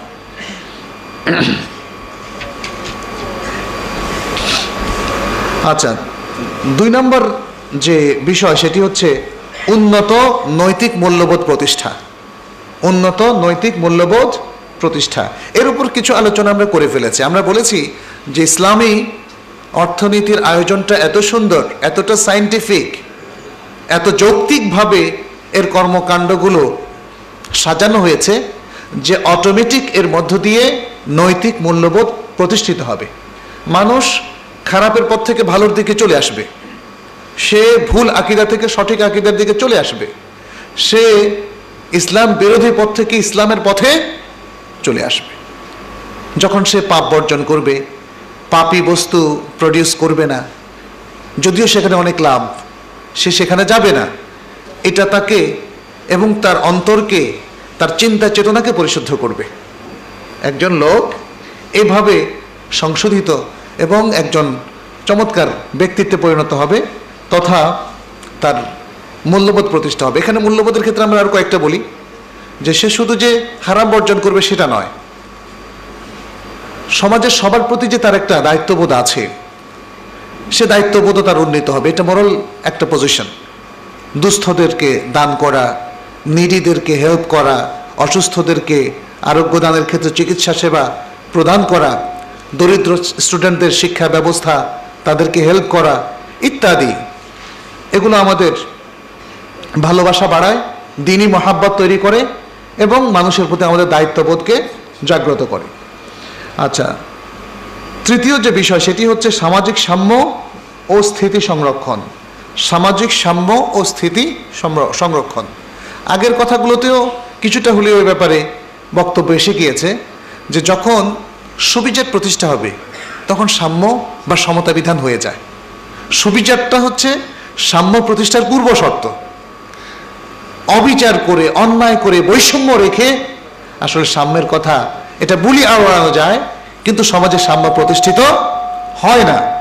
সমাজে সবার মধ্যে যদি একটা তাকাফুল, একটা সহমর্মিতা প্রতিষ্ঠিত করতে হয়, হিংসা বিদ্বেষ হানাহানি দূর করতে হয়, তাহলে সুবিচার প্রতিষ্ঠিত করতে হবে। এবং ইসলামী অর্থনীতি সেটাই করে। সমাজের অভাবী লোকরাও যাতে সমাজের অর্থ প্রবাহ দ্বারা উপকৃত হয়, ইসলামী অর্থনীতি কিন্তু সে ব্যবস্থা করেছে, এবং এটা করছে রাষ্ট্রীয়ভাবে এবং ব্যক্তিগতভাবে, দুটো ক্ষেত্রেই। রাষ্ট্রের বাইতুল মাল আছে অথবা সরকারি কোষাগার আছে, যেখান থেকে গরিবদের নানা ধরনের পৃষ্ঠপোষকতা দেওয়া হয়, দারিদ্র বিমোচনের কর্মসূচি দেওয়া হয়। দারিদ্র হয়তো পৃথিবী থেকে কেউ বিমোচন করতে পারবে না, কারণ পৃথিবীটাকে সেই জন্য আল্লাহ তাআলা তৈরি করেননি, কিন্তু মানুষের দারিদ্র কমিয়ে দিতে পারে, তার নিডটা মোটামুটিভাবে হলেও ফুলফিল করে দিতে পারে। ইসলামী অর্থনীতি সরকারি পর্যায়ে এবং বেসরকারি পর্যায়ে সেই ব্যবস্থাটি সংরক্ষণ করেছে এবং সেই স্থিতিশীলতা এনে দিয়েছে। আর কেন সেটা করবে না? কারণ কোরআনে তো আল্লাহ তাআলা বলেছেন, ওমা মিন দাব্বাতিন ফিল আরদি ইল্লা আলাল্লাহি রিজকুহা, পৃথিবীতে যত প্রাণী আছে সব প্রাণীর রিজিকের দায়িত্ব আল্লাহর। আর এই অর্থনৈতিক বিধানও দিয়েছেন আল্লাহ। ফলে এই অর্থনৈতিক বিধানের মধ্যে এমন আয়োজন রয়েছে যাতে সকল প্রাণীর, এবং সেই প্রাণী শুধু মানুষ নয়, মানুষের বাইরেও সকল প্রাণীর রিজিকের ব্যবস্থা যাতে হয়। এজন্য ইসলাম দেখেন অন্যান্য কমন যে মূলনীতিগুলো আছে সেগুলো যদি আমরা দেখি, তাহলে দেখা যাবে যে ইসলাম পরিবেশ সংরক্ষণের কথা বলেছে, বৃক্ষরোপণের কথা বলেছে, ইসলাম প্রাকৃতিক বিপর্যয় রোধ করার কথা বলেছে। আমরা যারা আজকে যেমন খাল নষ্ট করে ফেলি অথবা নদীতে বর্জ্য ফেলে নদী নষ্ট করে ফেলি, তার প্রবাহ নষ্ট করে ফেলি অথবা ভরাট করে ফেলি, এগুলো কিন্তু অন ইসলামিক কর্মকাণ্ড, এবং এর একটা অর্থনৈতিক ব্যাড এফেক্টও আছে, তাই না? অর্থনৈতিক একটা বিপর্যয়, পরিবেশগত বিপর্যয় অর্থনৈতিক বিপর্যয়ের দিকে আমাদেরকে ঠেলে দেয়। তো ইসলাম এগুলো নিষেধ করে। এখানে ইসলামের ব্যালেন্স। ফলে সবার যার যা হক, সে মানুষ হোক, মানুষ হিসাবে আমাদের প্রত্যেকের হক, প্রাণী হিসাবে প্রাণীকুলের হক, এবং উদ্ভিদ জগতের যে হক, নদী নালা বা প্রাকৃতিক যে সম্পদ আল্লাহ দিয়েছেন সেটার যে হক, প্রত্যেকটার হক যদি আমরা পালন করি, তাহলে অর্থনৈতিক সাম্য আরও সুন্দরভাবে প্রতিষ্ঠিত হয়, অর্থনৈতিক স্থিতিশীলতা আসে। আজকে আপনারা জানেন পরিবেশ বিপর্যয়ের বিরুদ্ধে কথা বলা হচ্ছে, এবং এই পরিবেশ বিপর্যয় আমাদের অর্থনীতির উপরে মারাত্মক হামলা করছে। পরিবেশ বিপর্যয় কেন হচ্ছে? আমাদের এই কারণে হচ্ছে। ঠিক তেমনি অন্য অন্য ক্ষেত্রেও আমরা বলবো ইসলাম যে কোনো পশুকে তার রিজিক থেকে বঞ্চিত করার কোনো অপশান দেয়নি। বরং আমরা জানি বনী ইসরায়েলের এক মহিলা একটি বিড়াল বা কুকুরকে পানি পান না করিয়ে মারার কারণে সে জাহান্নামী হয়েছে। আবার আরেকজন পানি পান করানোর কারণে যদিও তার পেশা ছিল খুব খারাপ, মহিলা, কিন্তু সে জান্নাতি হয়েছে। এই যে বিষয়গুলো, এই বিষয়গুলো কি প্রমাণ করে? প্রমাণ করে যে আসলে প্রত্যেকটা ছোটোখাটো ক্ষেত্রে প্রত্যেকটা প্রাণীর প্রতি দায়িত্ব পালনে আমাদেরকে সজাগ হওয়া এবং তাদের যে সামাজিক অধিকার, প্রাণী হিসেবে টিকে থাকার অধিকার বা পরিবেশের অধিকার, সেগুলো সংরক্ষণ করার প্রয়োজন আছে। চতুর্থ যে বিষয়টি সেটি হচ্ছে একচেটিয়া মালিকানা বিলোপ এবং জাতীয় মালিকানার বিলোপ। একচেটিয়া মালিকানা মানে কি? কোনো ব্যক্তি এই ধারণা পোষণ করা যে এই সম্পদের সত্যিকার মালিক হচ্ছে আমি, এই সম্পদকে যেভাবে ইচ্ছা আমি আর্ন করতে পারবো, যেভাবে ইচ্ছা আমি কনজিউম করতে পারবো, স্পেন্ড করতে পারবো। ইসলাম এই ধারণা বিশ্বাস করে না। একচেটিয়া মালিক আপনি নন, একটু আগে সে কথাই আমরা বলেছি, বরং এর মালিক হচ্ছেন আল্লাহ। আপনাকে এটা দেওয়া হয়েছে, আপনি শুধুমাত্র আল্লাহর প্রবর্তিত নীতিমালা অনুযায়ী ব্যয় করবেন। আর জাতীয় মালিকানাটা কেমন? জাতীয় মালিকানাটা হচ্ছে যেটা সমাজতান্ত্রিক রাষ্ট্র হয়ে থাকে, যে ব্যক্তি সম্পদের কোনো মালিক হবে না, সমস্ত সম্পদের মালিক কে? রাষ্ট্র। ইসলাম সেটাতেও বিশ্বাস করে না, কারণ তখন মানুষের স্প্রিয়াই থাকে না। এবং সমাজতান্ত্রিক রাষ্ট্রগুলোর পতন দ্বারা প্রমাণিত হয় যে মানুষের যে নেচার, যে স্বভাব প্রকৃতি আল্লাহ তাআলা দিয়েছেন, তার সাথে এই চিন্তাভাবনা চলেই না, এটা যায়ই না। ফলে ইসলাম এ দুটোকে বিলোপ করেছে। তাহলে ইসলাম রেস্ট্রিক্টেড মালিকানাকে পারমিশন দিয়েছে। রেস্ট্রিক্টেড মালিকানা, আপনি রেস্ট্রিক্টেড মালিক হবেন, খুশি হবেন। একটা জায়গায় দুটো বাড়ির মালিক হলেন, অসুবিধা নাই। একটা ফ্ল্যাটের মালিক হলেন, দুটো ফ্ল্যাটের মালিক হলেন, বা একটা গাড়ির মালিক হলেন, অসুবিধা নেই। এটাকে আপনি ইচ্ছামতো ব্যবহার করতে পারবেন, তবে শরীয়ত নির্ধারিত পন্থায়। তাহলে ইসলাম আসলে আল্লাহ তাআলা যে নেচারের উপর, হিউম্যান নেচারের উপর মানুষকে সৃষ্টি করেছেন, সেটাকেই প্রতিষ্ঠিত করার জন্য একচেটিয়া ব্যক্তিগত মালিকানাকে বিলোপ করেছে এবং জাতীয় বা রাষ্ট্রীয় মালিকানাকে বিলোপ করেছে। রাষ্ট্রীয় মালিকানাকে বিলোপ করার অর্থ এই নয় যে রাষ্ট্র কোনো সম্পত্তির মালিক হতে পারবে না। রাষ্ট্রের অনেক সম্পত্তি আছে। ইসলামী রাষ্ট্রে রাষ্ট্র অনেক সম্পত্তির মালিক থাকতে পারে, এটা কিন্তু নিষেধ করা হচ্ছে না। কিন্তু ব্যক্তির কোনো সম্পত্তিই থাকবে না, সব সম্পত্তি রাষ্ট্র হয়ে যাবে, ইসলাম সেই কনসেপ্টে শুধু বিরোধী। রাষ্ট্রের যে বড় বড় স্থাপনাগুলো, তার মালিককে? রাষ্ট্র। সামষ্টিক সম্পত্তিগুলোর মালিককে? রাষ্ট্র। খাস সম্পত্তিগুলোর মালিককে? রাষ্ট্র। অতএব সেই কনসেপ্টের সাথে ইসলামের বিরোধিতা নেই। বিরোধিতা হচ্ছে ব্যক্তির মালিকানা ছিনিয়ে নিয়ে সেটাকে রাষ্ট্রায়ত্ত করা এবং কোনো ব্যক্তি আর মালিক থাকবে না, সবটারই মালিক হবে রাষ্ট্র। এটা ইসলাম বিরোধী, মানে এর বিরোধিতা করে। আচ্ছা, এর পাশাপাশি আরও বেশ কিছু লক্ষ্য ইসলামী অর্থনীতি রয়েছে। এর মধ্যে একটা হচ্ছে অর্থনৈতিক উন্নয়ন। ইসলাম আগে আমরা যে চারটা কথা বললাম এগুলো বাস্তবায়ন করে, কিন্তু পাশাপাশি অর্থনৈতিক উন্নয়নও বাস্তবায়ন করে। সনাতন অর্থনৈতিক যে বিভিন্ন ধারাগুলো আছে, তারাই যদি দাবি করে যে না অর্থনৈতিক উন্নয়ন আমরাই করি, কিন্তু ইসলামী অর্থনীতি করে না, সেটা সঠিক নয়। সনাতন ধারায় অর্থনৈতিক উন্নয়নকে একমাত্র উন্নয়ন বলে মনে করা হয়। ইকোনমিক উন্নয়ন, মানুষের জীবনের মূল উদ্দেশ্য হচ্ছে বিত্ত অর্জন করা এবং সেটাকে কনজিউম করা, যেহেতু এই ধরনের একটা বিশ্বাসে তারা বিশ্বাসী। কিন্তু প্রকৃতপক্ষে ইসলামী অর্থনীতিও নানা ধরনের উন্নয়ন সাধন করে এবং সেটা মানে যাতে যে মূলধন আমরা ব্যবহার করে থাকি সেটাকে যেন এমনভাবে বিনিয়োগ করা হয় যাতে প্রকৃতি উন্নয়ন সাধিত হয়। তিনভাবে এটা করা হয়। একটা হচ্ছে, এটাকে বলা হয় আল আমাল আল ইস্তিখরাজিয়া, অর্থাৎ উৎপাদনের মাধ্যমে। যেমন কৃষি কাজ, কৃষি উৎপাদনের মাধ্যমে, যেমন কারখানায় অনেক জিনিস বা পণ্য প্রডিউস করার মাধ্যমে, অথবা ভূগর্ভ থেকে নানা খনিজ পদার্থ বের করার মাধ্যমে।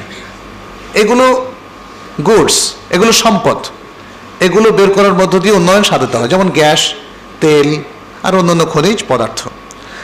আর এক্ষেত্রে একটা বুখারী মুসলিমের হাদিস আমাদের কাছে দলিল।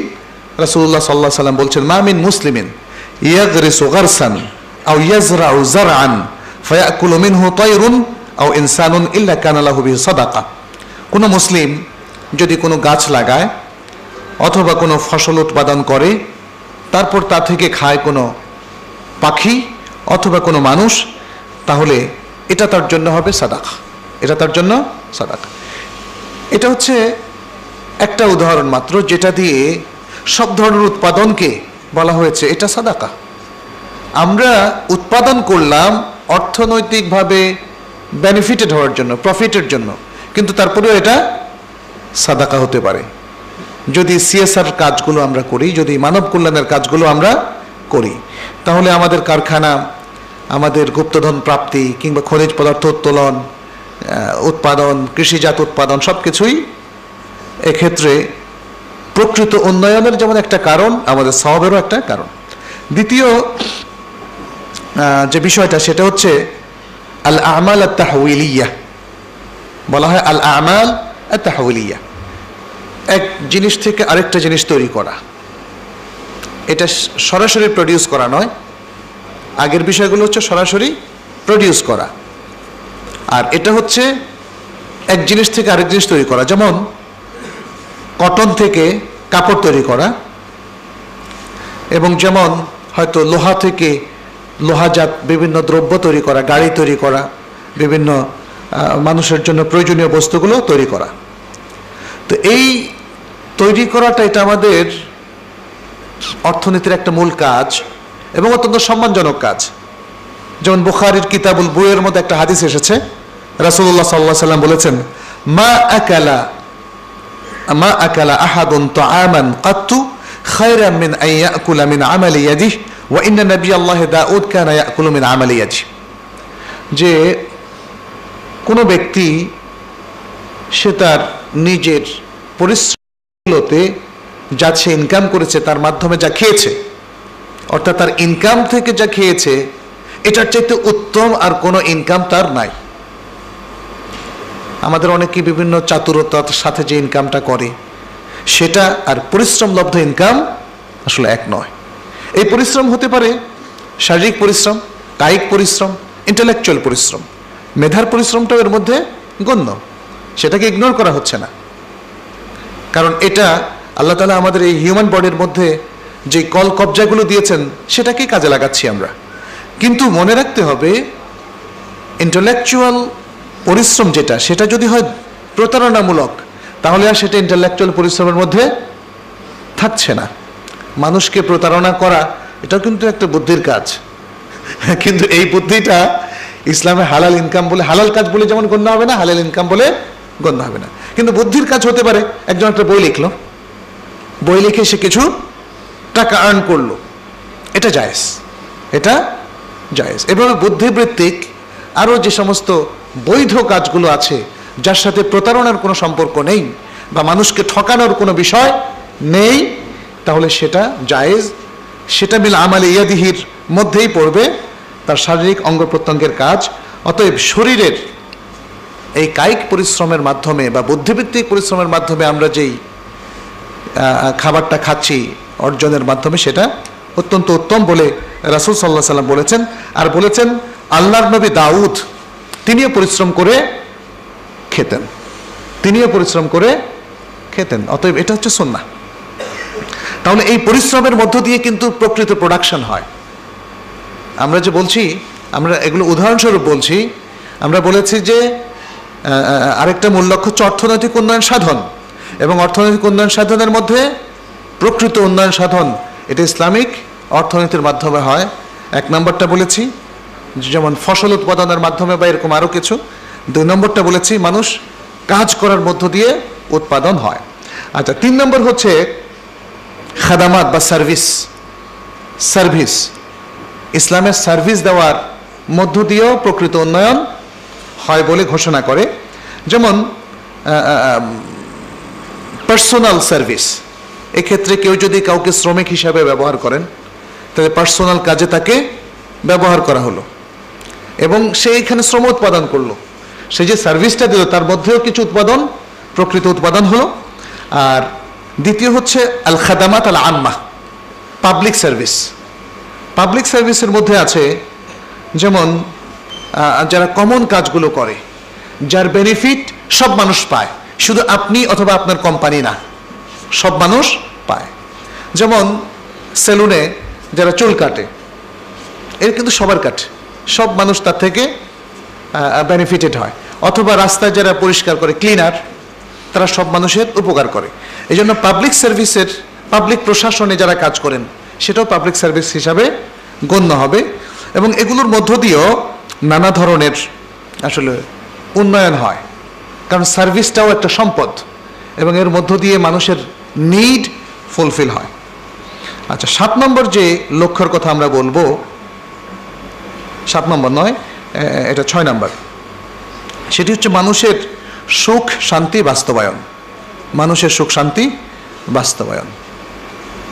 ইসলামী অর্থনীতি এমন নয় যে মানে আমরা একটা নীতি মেনে চললাম, আমাদের আর কোনো আনন্দ থাকলো না, উল্লাস থাকলো না। আসলে ইসলাম মানুষকে রিক্রিয়েশন করতে নিষেধ করে না, হালাল রিক্রিয়েশন করতে নিষেধ করে না, বরং ইসলাম আমাদেরকে যে পণ্য দিয়েছে, যে গোশ দিয়েছে, যে জিনিসের বৈধ ব্যবহারের অনুমতি দিয়েছে, এর মধ্য দিয়ে আমাদের সুখ শান্তি এবং আমাদের যে ডিজায়ার, আমাদের মনও যা চায়, যা ভোগ করতে চায়, যা এনজয় করতে চায়, সেটাকে ইসলাম অনুমোদন দিয়েছে।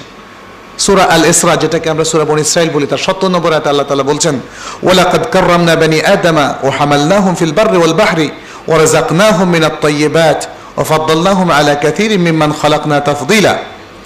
নিশ্চয়ই আমরা সম্মানিত করেছি বনি আদমকে এবং তাদেরকে জলে এবং স্থলে বহন করিয়েছি এবং তাদেরকে রিজিক দিয়েছি, পবিত্র রিজিক, পবিত্র রিজিক তাদেরকে প্রদান করেছি, আর আমাদের অনেক সৃষ্টির উপর তাদেরকে শ্রেষ্ঠত্ব দিয়েছি। এখানে আল্লাহ তাআলা তার নিজের কাজগুলো বর্ণনা করেছেন। বনি আদমকে তিনি সম্মান দিয়েছেন, বনি আদমকে তিনি পবিত্র রিজিক দিয়েছেন, বনি আদমকে তিনি শ্রেষ্ঠত্ব দিয়েছেন। তাহলে মানুষ হ্যাপি হবে না কেন? হ্যাপিনেসের জন্য তো আপনাকে অনেকগুলো উপকরণ দেওয়া হলো, সম্মান দেওয়া হলো। আমরা যখন সম্মান পাই কারো কাছে খুশি হই না? আল্লাহর পক্ষ থেকে সম্মান দেওয়া হলো, আল্লাহর পক্ষ থেকে পবিত্র রিজিক দেওয়া হলো। কেউ কাউকে যদি একটা গিফট করেন, বিশেষ করে বিদেশ ফেরত কেউ যদি একটা সুন্দর মোবাইল সেট নিয়ে আসেন, খুশি লাগে না আমাদের? এরকম রিজিক তো আল্লাহ একটা দুটো দেননি, আমাদেরকে অনেক রিজিক দিয়েছেন। আর শুধু তাই না, অনেকের উপর শ্রেষ্ঠত্ব আমাদেরকে দিয়েছেন। আচ্ছা, এছাড়া আরেকটি আয়াতে আল্লাহ তাআলা বলছেন, ওয়াকুলনা ইয়া আদামু উসকুন আনতা ওয়া যাওজুকাল জান্নাহ ওয়া কুলা মিনহা রাগাদান হাইথু শি'তুমা। আমরা বললাম, হে আদম, তুমি এবং তোমার স্ত্রী জান্নাতে থাকো, জান্নাতে বসবাস করো, আর জান্নাত থেকে তোমরা যেখানে ইচ্ছা প্রাণ ভরে খাও। যদি এটা জান্নাতের কথা, কিন্তু আল্লাহ তাআলা সুখ শান্তির উপকরণ তাদেরকে দিয়েছিলেন, সেই ঘোষণাটি এখানে এসেছে। সুখ শান্তি বাস্তবায়নের জন্য দুটো বিষয় জরুরি। একটা হচ্ছে জীবিকার মধ্যে বেসিক নিডটা থাকা, বেসিক নিডটা থাকা জীবিকার ক্ষেত্রে, অর্থাৎ আপনার যান বাঁচানোর জন্য যা দরকার, অন্ন, বস্ত্র, বাসস্থান, ইসলাম এগুলোকে কিন্তু জরুরি হিসাবে ঘোষণা করেছে। মাকাসাদে শরিয়ার মধ্যে যে 5টা জরুরি বিষয় আছে, একটা হলো দ্বীনের অনুসরণ, দ্বীনের হেফাজত, 2 নম্বরই হচ্ছে জীবনের হেফাজত। জীবনের হেফাজত এটা জরুরি বিষয়। জীবনের হেফাজতের জন্য কি লাগবে? প্রথমে লাগবে খাদ্য, তারপর লাগবে বস্ত্র বা পোশাক, তারপর লাগবে গৃহ বা আবাস। খাদ্য, বস্ত্র, বাসস্থান, ইসলাম এটাকে জরুরি ঘোষণা করেছে। তাহলে ইসলামী অর্থনীতি এগুলোকে জরুরি হিসাবেই দেখছে। খাদ্য, বস্ত্র, বাসস্থান এর আয়োজন করতে ইসলাম নিষেধ করেনি। আচ্ছা, এর পাশাপাশি সুখ শান্তি বাস্তবায়নের জন্য দ্বিতীয় যে বিষয়টা দরকার, সেটি হচ্ছে মানুষের রূহ এবং আত্মার প্রশান্তির জন্য বা তার ডিমান্ড বাস্তবায়ন করার জন্য যা যা দরকার, ইসলাম সেটাও এনশিওর করেছে। মানুষের আত্মা এবং তার রূহের যে শান্তি, সুখ শান্তি, সেটি বাস্তবায়নের জন্য ইসলাম মূলত তার জন্য বৈধ জিনিসগুলো যেমন জায়েজ করে দিয়েছে, আর অবৈধগুলোর পথ বন্ধ করে দিয়েছে। কারণ অবৈধগুলো কোনো না কোনোভাবে আমাদেরকে আক্রান্ত করে। অবৈধ জিনিসের সংসর্গ আমাদেরকে খারাপের দিকে নিয়ে যায়। সিগারেট পান দেখবেন যে এটা নন স্মোকারদের জন্য খুবই কষ্টকর, শুধুমাত্র স্মোকাররা অভ্যস্ত হয় তার।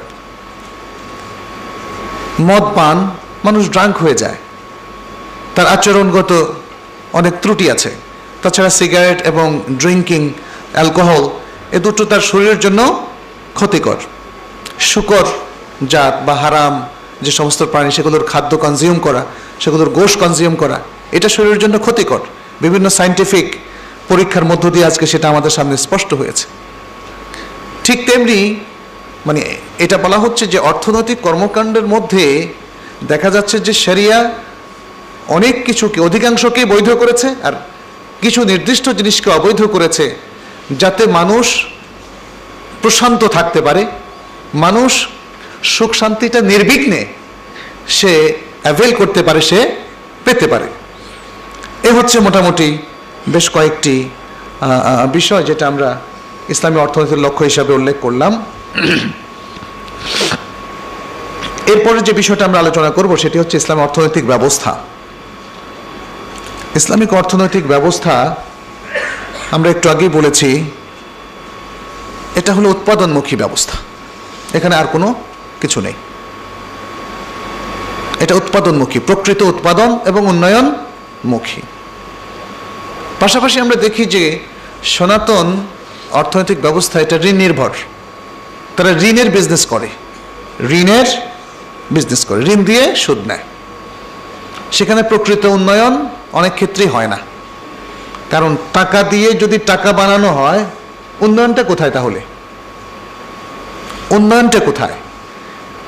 উন্নয়নটা হতে পারে মানুষ এত টাকা দিয়ে কি করবে, টাকা তো আর চিবিয়ে খায় না, টাকা দিয়ে সে কিছু না কিছু করে, ব্যবসা বাণিজ্য। কিন্তু দেখা গেল যে প্রকৃত উন্নয়ন হয় না, কারণ টাকাগুলো মিসইউজ হয়ে যায়। অনেক সময় দেখা যাচ্ছে যে কেউ ঋণ নিয়ে টাকাটা হয়তো পাচারই করে দেয়, তাই না? নানাভাবে আজকে সনাতন পদ্ধতির যে ব্যাংকগুলো দেখবেন সেখানে ঋণ খেলাপি অনেক বেশি। কেন বেশি?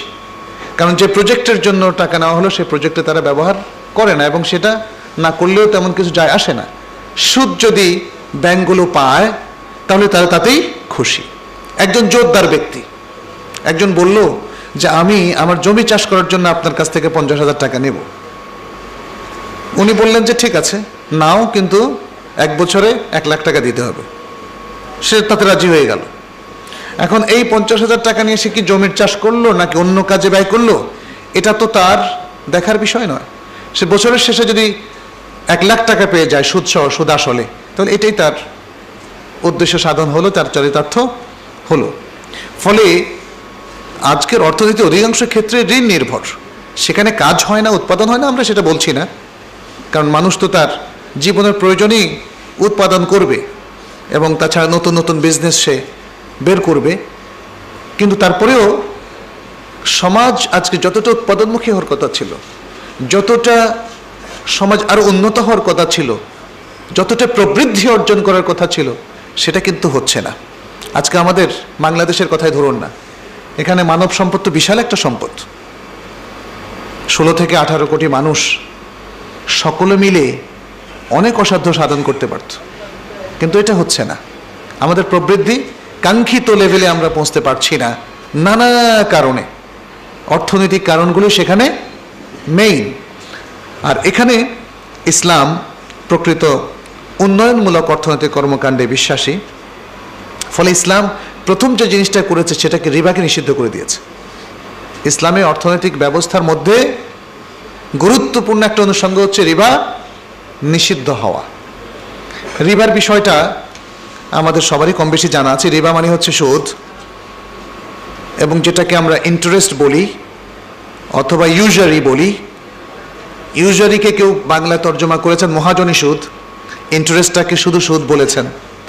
ইন্টারেস্ট হোক আর ইউজারি হোক, দুটোই রিবার মধ্যে সামিল। এই রিবার ব্যাপারে কোরআন কিন্তু কঠোর ব্যবস্থা নিয়েছে। সূরা আর-রুমের আয়াতের মধ্যে আল্লাহ তাআলা বলছেন, ওমা আতাইতুম মিন রিবান লিয়ারবুয়া ফি আমওয়ালিন নাস ফালা ইয়ারবু ইনদাল্লাহ ওমা আতাইতুম মিন যাকাতিন তুরিদুনা ওয়াজহাল্লাহি ফাউলাইকা হুমুল মুদঈফুন। তোমরা যে রিবা প্রদান করে থাকো যেন মানুষের সম্পত্তি বৃদ্ধি প্রাপ্ত হয়, সেটা আল্লাহর কাছে বাড়ে না। আর তোমরা যে যাকাত প্রদান করে থাকো আল্লাহর সন্তুষ্টির উদ্দেশ্যে, তাহলে এই যাকাত প্রদানকারীরাই প্রকৃতপক্ষে প্রবৃদ্ধি অর্জনকারী। সুবহানাল্লাহ। এখানে রিবাকে অনুৎসাহিত করা হয়েছে, নিষেধ করা হয়নি, অনুৎসাহিত করা হয়েছে। বলা হয়েছে রিবার মাধ্যমে প্রকৃত উন্নয়ন ঘটে না, প্রকৃত উৎপাদন হয় না, বরং যাকাতের মাধ্যমে উৎপাদন হয়। কারণ যাকাত মানে হচ্ছে বাড়া, যাকাত মানে হচ্ছে আবার পবিত্র করা, দুটোই। যাকাতের মধ্য দিয়ে বাড়াও হয়, সম্পত্তিও বাড়ে, আবার যাকাতের মাধ্যমে সম্পত্তি পবিত্রও হয়। বাড়ে কারণ তার সওয়াব বাড়ে, এবং এই সম্পত্তি যখন গরিব দুঃখীদের হাতে যায় তখন দেশের আর্থসামাজিক উন্নয়নে প্রকৃত প্রবৃদ্ধি অর্জনের কারণ হয়, আখিরাতের জন্য তার ব্যালেন্সও বাড়ে।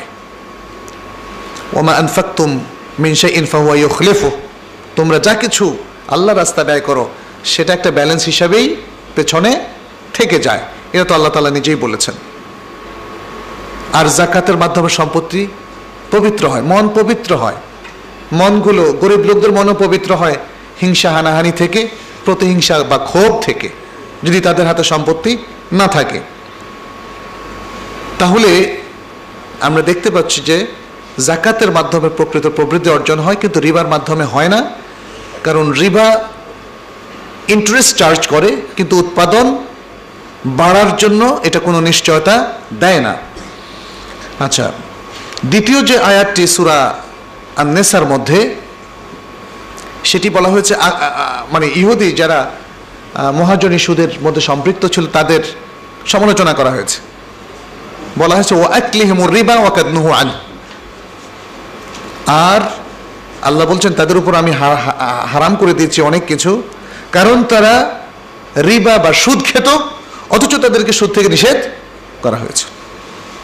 সূরা আলে ইমরানের আয়াতটা তৃতীয় পর্যায়ে নাজিল করা আয়াত, সেখানে আল্লাহ তাআলা বলছেন ইয়া আইয়ুহাল্লাযীনা আমানু তাকুল্লাহ ইয়া আইয়ুহাল্লাযীনা আমানু লা তাকুলুর রিবা আদাফাম মুদাআফা, হে ইমানদার লোকেরা তোমরা চক্রবৃদ্ধি হারে সুদ খেও না, চক্রবৃদ্ধি হারে সুদ খেও না।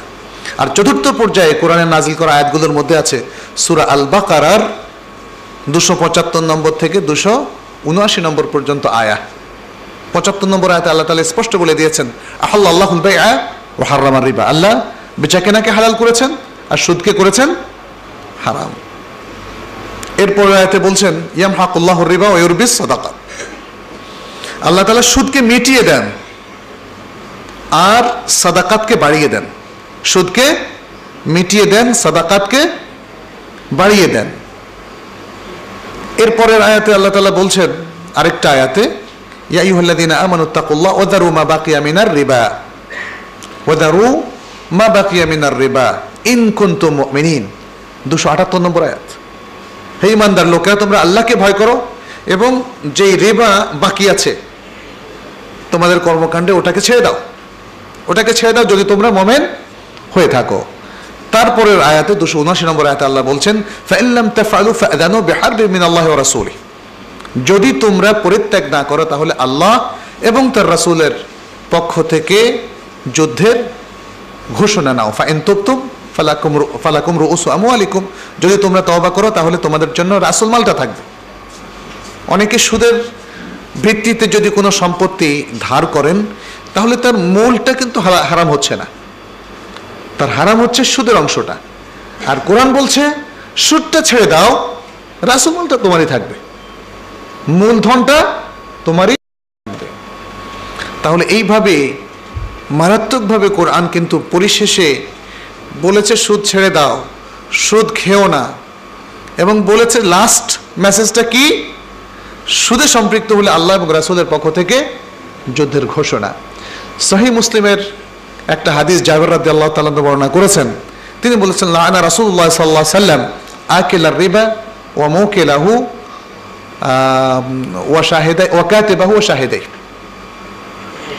ওয়া ক্বালা হুম ফি যালিকা সাওয়া আও কামা ক্বালা আলাইহিস সালাতু ওয়াস সালাম, যে রাসূল সাল্লাল্লাহু আলাইহি ওয়াসাল্লাম লানত করেছেন যে সুদ খায়, যে সুদ দেয়, যে সুদ লিখে এবং যে সুদের সাক্ষী হয়, এবং বলেছেন তারা প্রত্যেকে ইকুয়াল ইন দেয়ার পানিশমেন্ট, তাদের শাস্তির ক্ষেত্রে তারা সমান। তাহলে সেই সুদের মধ্যে আজকে আমরা অভ্যস্ত হয়ে পড়েছি। এবং আমরা এখন আলোচনা করছি যে পয়েন্ট, সেটি হচ্ছে ইসলামী অর্থনৈতিক ব্যবস্থা। ইসলামিক অর্থনৈতিক ব্যবস্থা সর্বপ্রথম কি করেছে? সুদকে খারিজ করে দিয়েছে। সুদ চলবে না এখানে, এটা সুদভিত্তিক অর্থনীতি নয়। ইসলামী অর্থনীতি সুদকে কোনো জায়গায় দেয়নি এবং কোনো সিচুয়েশনে সুদকে জায়েজও করেনি। কারণ সুদ প্রয়োজন নেই এরকম প্রচুর ব্যবস্থা আছে। অনেকগুলো ট্রেডিংকে, অনেকগুলো ব্যবসাকে ইসলাম জায়েজ করে দিয়েছে, মুবাহ করে দিয়েছে, যাতে করে মানুষ সুদের মুখাপেক্ষী না হয়। একটা জিনিস লক্ষণীয় যে সুদের মধ্যেও কিন্তু কিছু প্রফিট চার্জ করা হয়, আর বেচা কেনার মধ্যেও প্রফিট চার্জ করা হয়। কাফেররা বলতো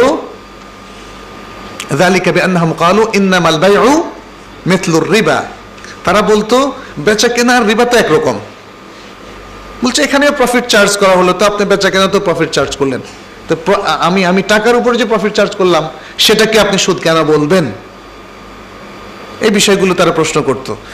এরপরে আল্লাহ বলেন ওয়াহাল্লাল্লাহুল বাইআ ওয়া হাররামা রিবা, আল্লাহ বেচা কেনাকে হালাল করেছেন, সুদকে করেছেন হারাম।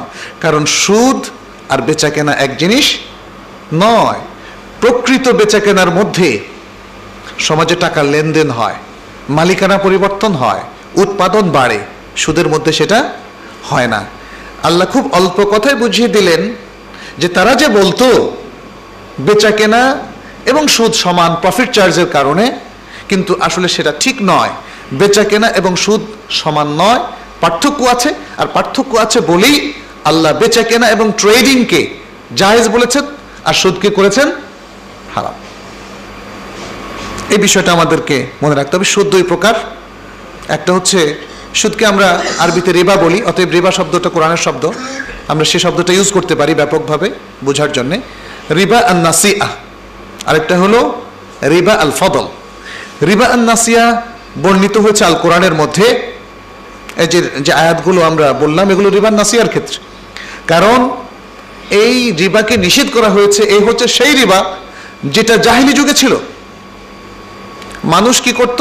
টাকা দিত, কয়দিন পরে দেবেন? একদিন পরে, তাহলে 10%, এক সপ্তাহ পরে তাহলে 20%, এক মাস পরে 40% দেবেন। তারা সময় বাড়িয়ে বাড়িয়ে তারা টাকাটা বাড়াত। তারা খুশি হতো। একজন যদি এসে বলতো যে জনাব আমি তো টাকা দেওয়ার কথা এই সপ্তাহে দিতে পারছি না, আমাকে আরো এক মাস বাড়িয়ে দেন, উনি আরো খুশি, তাই না? খুশি হওয়ার কারণ হচ্ছে কারণ সময় বাড়লে তার টাকাও বাড়ে। এই জন্য এই রিবাকে রিবাল জাহিলিয়া বলা হয়, রিবাল জাহিলিয়া, রিবাল নাসিআ। আর এটাকে যেহেতু এই রিবাটা নিষিদ্ধ হয়েছে কোরআনে, এই জন্য এটাকে রিবাল কোরআনও বলা হয়। রিবাল কোরআন, রিবাল নাসিআ, রিবাল জাহিলিয়া একই জিনিস। সময় বাড়িয়ে টাকা বাড়িয়ে দেওয়া, এটা হচ্ছে রিবাল নাসিআ, এবং এটা অত্যন্ত নিকৃষ্টতম রিবা। আজকের সনাতন পদ্ধতির ব্যাংকগুলো কিন্তু এই রিবা চার্জ করছে। রিস্ট্রাকচারিং করার পরে আপনাকে সময় বাড়িয়ে দিচ্ছে আর রিবাটাও বাড়িয়ে দিচ্ছে, চার্জ করছে। অতএব জাহেলি যুগের ব্যবস্থা কিন্তু এখনো আছে। কেউ কেউ প্রশ্ন তুলেছিলেন যে বর্তমান ব্যাংকিং সুদকে কি হালাল ইনকামের মধ্যে নেওয়া যায় না, মানে এটাকে সুদ না বলে আর কি। কারণ এখন তো সবাই রাজি, সে মহাজনী প্রথা তো এখন আর নাই। ব্যাংকে যে সুদী ব্যবস্থাটা তো আমি নিজের ইচ্ছায় নিচ্ছি, মানে এখানে অসুবিধা কোথায়? একটা সুন্দর চমৎকার আধুনিক সিস্টেমের মাধ্যমে, ডিজিটাল সিস্টেমের মাধ্যমে অসুবিধাটা কোথায়? অসুবিধাটা এটা রিবা নাসিআ। খেয়াল করলে আপনি দেখবেন ধরন পাল্টেছে, পদ্ধতি পাল্টেছে, অনেক কিছু পাল্টেছে, কিন্তু মূল জিনিসটা পাল্টায় নাই। মূল জিনিসটা পাল্টায়, রিবা নাসিআ নাসিআই থেকে গেছে। ফলে এটাকে আপনি যতই বলেন না কেন যে আমরা দুই পক্ষই রাজি, এবং সেইভাবে তো মানুষের জিনিসগুলোকে ক্রয় করা হচ্ছে না, যেটা আগে মানুষের একদম ঘর বাড়ি পর্যন্ত তুলে নিয়ে যেত ইত্যাদি, সেই যুগে জমি দখল করে ফেলতো। হ্যাঁ, এই দাবি যতই করা হোক না কেন, আসলে এটা রিবা নাসিআই, আর ক্রোক করা হচ্ছে না, এটা ঠিক না। যদি আমরা ব্যাংকগুলোতে খোঁজ খবর নেই, তাহলে আমাদের সামনে ক্লিয়ার হবে যে আপনি যখন ঋণ খেলাপি হবেন, তখন যেই সম্পত্তিগুলো আপনি মর্টগেজ রেখেছেন সেগুলো কিন্তু নিলামে উঠবে না। এটাই তো ক্রোক করার কথা, আর কি। অতএব সিস্টেম আমাদের রয়ে গেছে, এটাকে হালাল বলার কোনো সুযোগ নেই।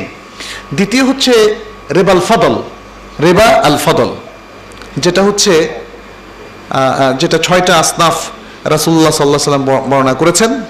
আয-যাহাব বিল-যাহাব ওয়াল ফিদ্দা বিল-ফিদ্দা ওয়াল মিলহ বিল-মিলহ ওয়াশ শাঈর বিশ-শাঈর ওয়া কি জানো আর, যাই হোক, একটা হচ্ছে স্বর্ণর বিনিময়ে স্বর্ণ, রৌপ্যের বিনিময়ে রৌপ্য, জবের বিনিময়ে জব, লবণের বিনিময়ে লবণ, গমের বিনিময়ে গম। এই বিষয়গুলো যখন প্রত্যেকে একই জিনিস, সমজাতীয় জিনিসের বিনিময়ে বিক্রি করবে, তখন শর্ত হচ্ছে নগদ নগদ হতে হবে এবং সমান সমান হতে হবে। নগদ নগদ আর সমান সমান হতে হবে। যদি বেশি হয়ে যায়, নগদ সে দিল কিন্তু বেশি হয়ে যায়, তাহলে সেটা হবে রিবা। সেটা হবে কি? রিবা। আচ্ছা, এখন হয়তো প্রশ্ন আসে যে এইভাবে কি কি করবে নাকি? সমান সমান 100 চালের বিনিময়ে 100 চাল কেন মানুষ বিনিময় করবে না? সেটা করবে না, কিন্তু মানুষ যেটা করবে সেটা হচ্ছে 2 কেজি দিয়ে 1 কেজি নেবে। ওইটাকে নিষেধ করা হয়েছে, কারণ এতে একদল ঠকে যায়। এখানে বেশ কয়েকটা বুখারী মুসলিমের হাদিস আছে, আপনারা জানেন যে রাসূল সাল্লাল্লাহু আলাইহি সাল্লাম এর কাছে খয়বর থেকে এক লোক আসলো। সে খুব ভালো মানের 1 কেজি খেজুর নিয়ে আসলো। তারপর রাসূল সাল্লাল্লাহু আলাইহি সাল্লাম জিজ্ঞেস করলেন যে খয়বরের খেজুর কি সবগুলো এরকম ভালো? বলে যে না না, ওখানে ভালো আছে মন্দ আছে। এই যে ভালো খেজুরটা, এটা আমরা কিনেছি 2 কেজি নিম্নমানের খেজুর দিয়ে, 2 কেজি নিম্নমানের খেজুর দিয়ে। তখন রাসূল সাল্লাল্লাহু আলাইহি সাল্লাম বললেন এটা তো চলবে না, এটা করা যাবে না। যদি তোমাদের 2 রকম হয়, মানে 1 কেজি নিম্নমানের খেজুর দিয়ে 1 কেজি ভালো খেজুর কি কেউ দিবে কোনোদিন? দিবে না। তাহলে তোমরা কিভাবে করবে? তোমরা করবে 2 কেজিটা আগে বিক্রি করো, বিক্রি করে টাকাটা নাও, ওই টাকা দিয়ে 1 কেজি খেজুর হোক 1.5 কেজি যাই পাও সেটা নাও। ওই সাহাবী বলছেন যে আমরা 2 কেজি দিয়ে 1 কেজি নিতাম, আবার 3 কেজি দিয়ে 2 কেজি ভালো খেজুর নিতাম। একাধিক হাদিস সেখানে আছে। এটা হচ্ছে রেবাল ফদল। তাহলে রেবাল ফদল হলো, এর উদ্দেশ্য হচ্ছে আসলে সুদে লেনদেন করা। সুদের উদ্দেশ্য ছাড়া কেউ রেবাল ফদল করে না। রাসূল সাল্লাল্লাহু আলাইহি সাল্লাম সুদকে বন্ধ করার জন্য নাসিয়ার ক্ষেত্রে যেমন কোরআন নিষিদ্ধ করেছে, রেবাল ফদলের ক্ষেত্রেও যে কোনো রেবামূলক ট্রানজ্যাকশনকে নিষেধ করে দিয়েছেন। তাহলে এটা হচ্ছে ইসলামী অর্থনৈতিক ব্যবস্থার প্রধানতম দিক। দ্বিতীয় দিকটা হচ্ছে সম্পদের বন্টন। সম্পদের বন্টন, ইসলাম সম্পদের সুষম বন্টনের ব্যবস্থা করেছে নানাভাবে। সেই ওয়ারিস বা উত্তরাধিকার সত্ত্ব থেকে আরম্ভ করে সমাজের প্রত্যেক শ্রেণীর মধ্যে যাতে প্রত্যেকেই তার নিজ নিজ অবস্থান থেকে তার হক অনুযায়ী সে পেতে পারে, সে ব্যবস্থা ইসলাম করেছে। আর আমরা দেখি যে সম্পত্তির বন্টন নিয়ে পৃথিবীতে সবচেয়ে বেশি অশান্তি। এক দেশ আরেক দেশের উপর আক্রমণ করে সম্পত্তির জন্যই, এবং সেটা আজও আছে, হয়তো আক্রমণের অবস্থা পাল্টেছে। এখন চলছে অর্থনৈতিক শোষণ, সাংস্কৃতিক আগ্রাসন, ভৌগোলিক অনুশাসন এখন আর তেমন নাই, কারণ ওইটা দিয়ে আর লাভ নেই, ওই লাইবিলিটিস কেউ নেবে না। অর্থনৈতিক শোষণ যদি করা যায় তখন ভূগোল অনুশাসনের লাইবিলিটিস কেউ নেবে না। এই জন্য ইসলাম বলেছে যে সম্পত্তির বন্টনটা, এমনকি এটা এক দেশ আরেক দেশের ক্ষেত্র না, দেশের আভ্যন্তরীণ ব্যাপার। এই আভ্যন্তরীণ ক্ষেত্রে যদি সম্পদের সুষম বন্টন না হয় তাহলে অর্থনৈতিক বৈষম্য থেকে যাবে, দরিদ্র শ্রেণী আরও দরিদ্র থাকবে, আলট্রা পুয়ারের অস্তিত্ব থাকবে, এবং সম্পদ ধনী লোকদের হাতে আরও পুঞ্জীভূত হতে থাকবে। সেজন্য যেই বিষয়গুলো ইসলাম আমাদের সামনে রেখেছে। এক নম্বর হচ্ছে অর্থনৈতিক লক্ষ্য অর্জন। আমরা এর আগে আলোচনা করে ফেলেছি ইসলামী অর্থনীতির লক্ষ্যগুলো কি। সম্পদের সুষম বন্টনের জন্য ইসলামী অর্থনীতির লক্ষ্যগুলোকে আমাদের অর্জন করতে হবে। সম্পদের প্রতি আমাদের কনসেপ্টটা ক্লিয়ার করতে হবে, এটাও আমরা আলোচনা করেছি। সম্পত্তির মূল মালিক আল্লাহ, অতএব সব সম্পত্তি আমি নিজে কক্ষীভূত করার চিন্তা ভাবনা আমরা করব না। আল্লাহর সম্পত্তি আল্লাহর বান্দারা যাতে সমভাবে পেতে পারে সে বিষয়টা আমাদের আলোচনায় এবং আমাদের চিন্তা ভাবনায়, আমাদের প্র্যাকটিসের মধ্যে থাকতে হবে।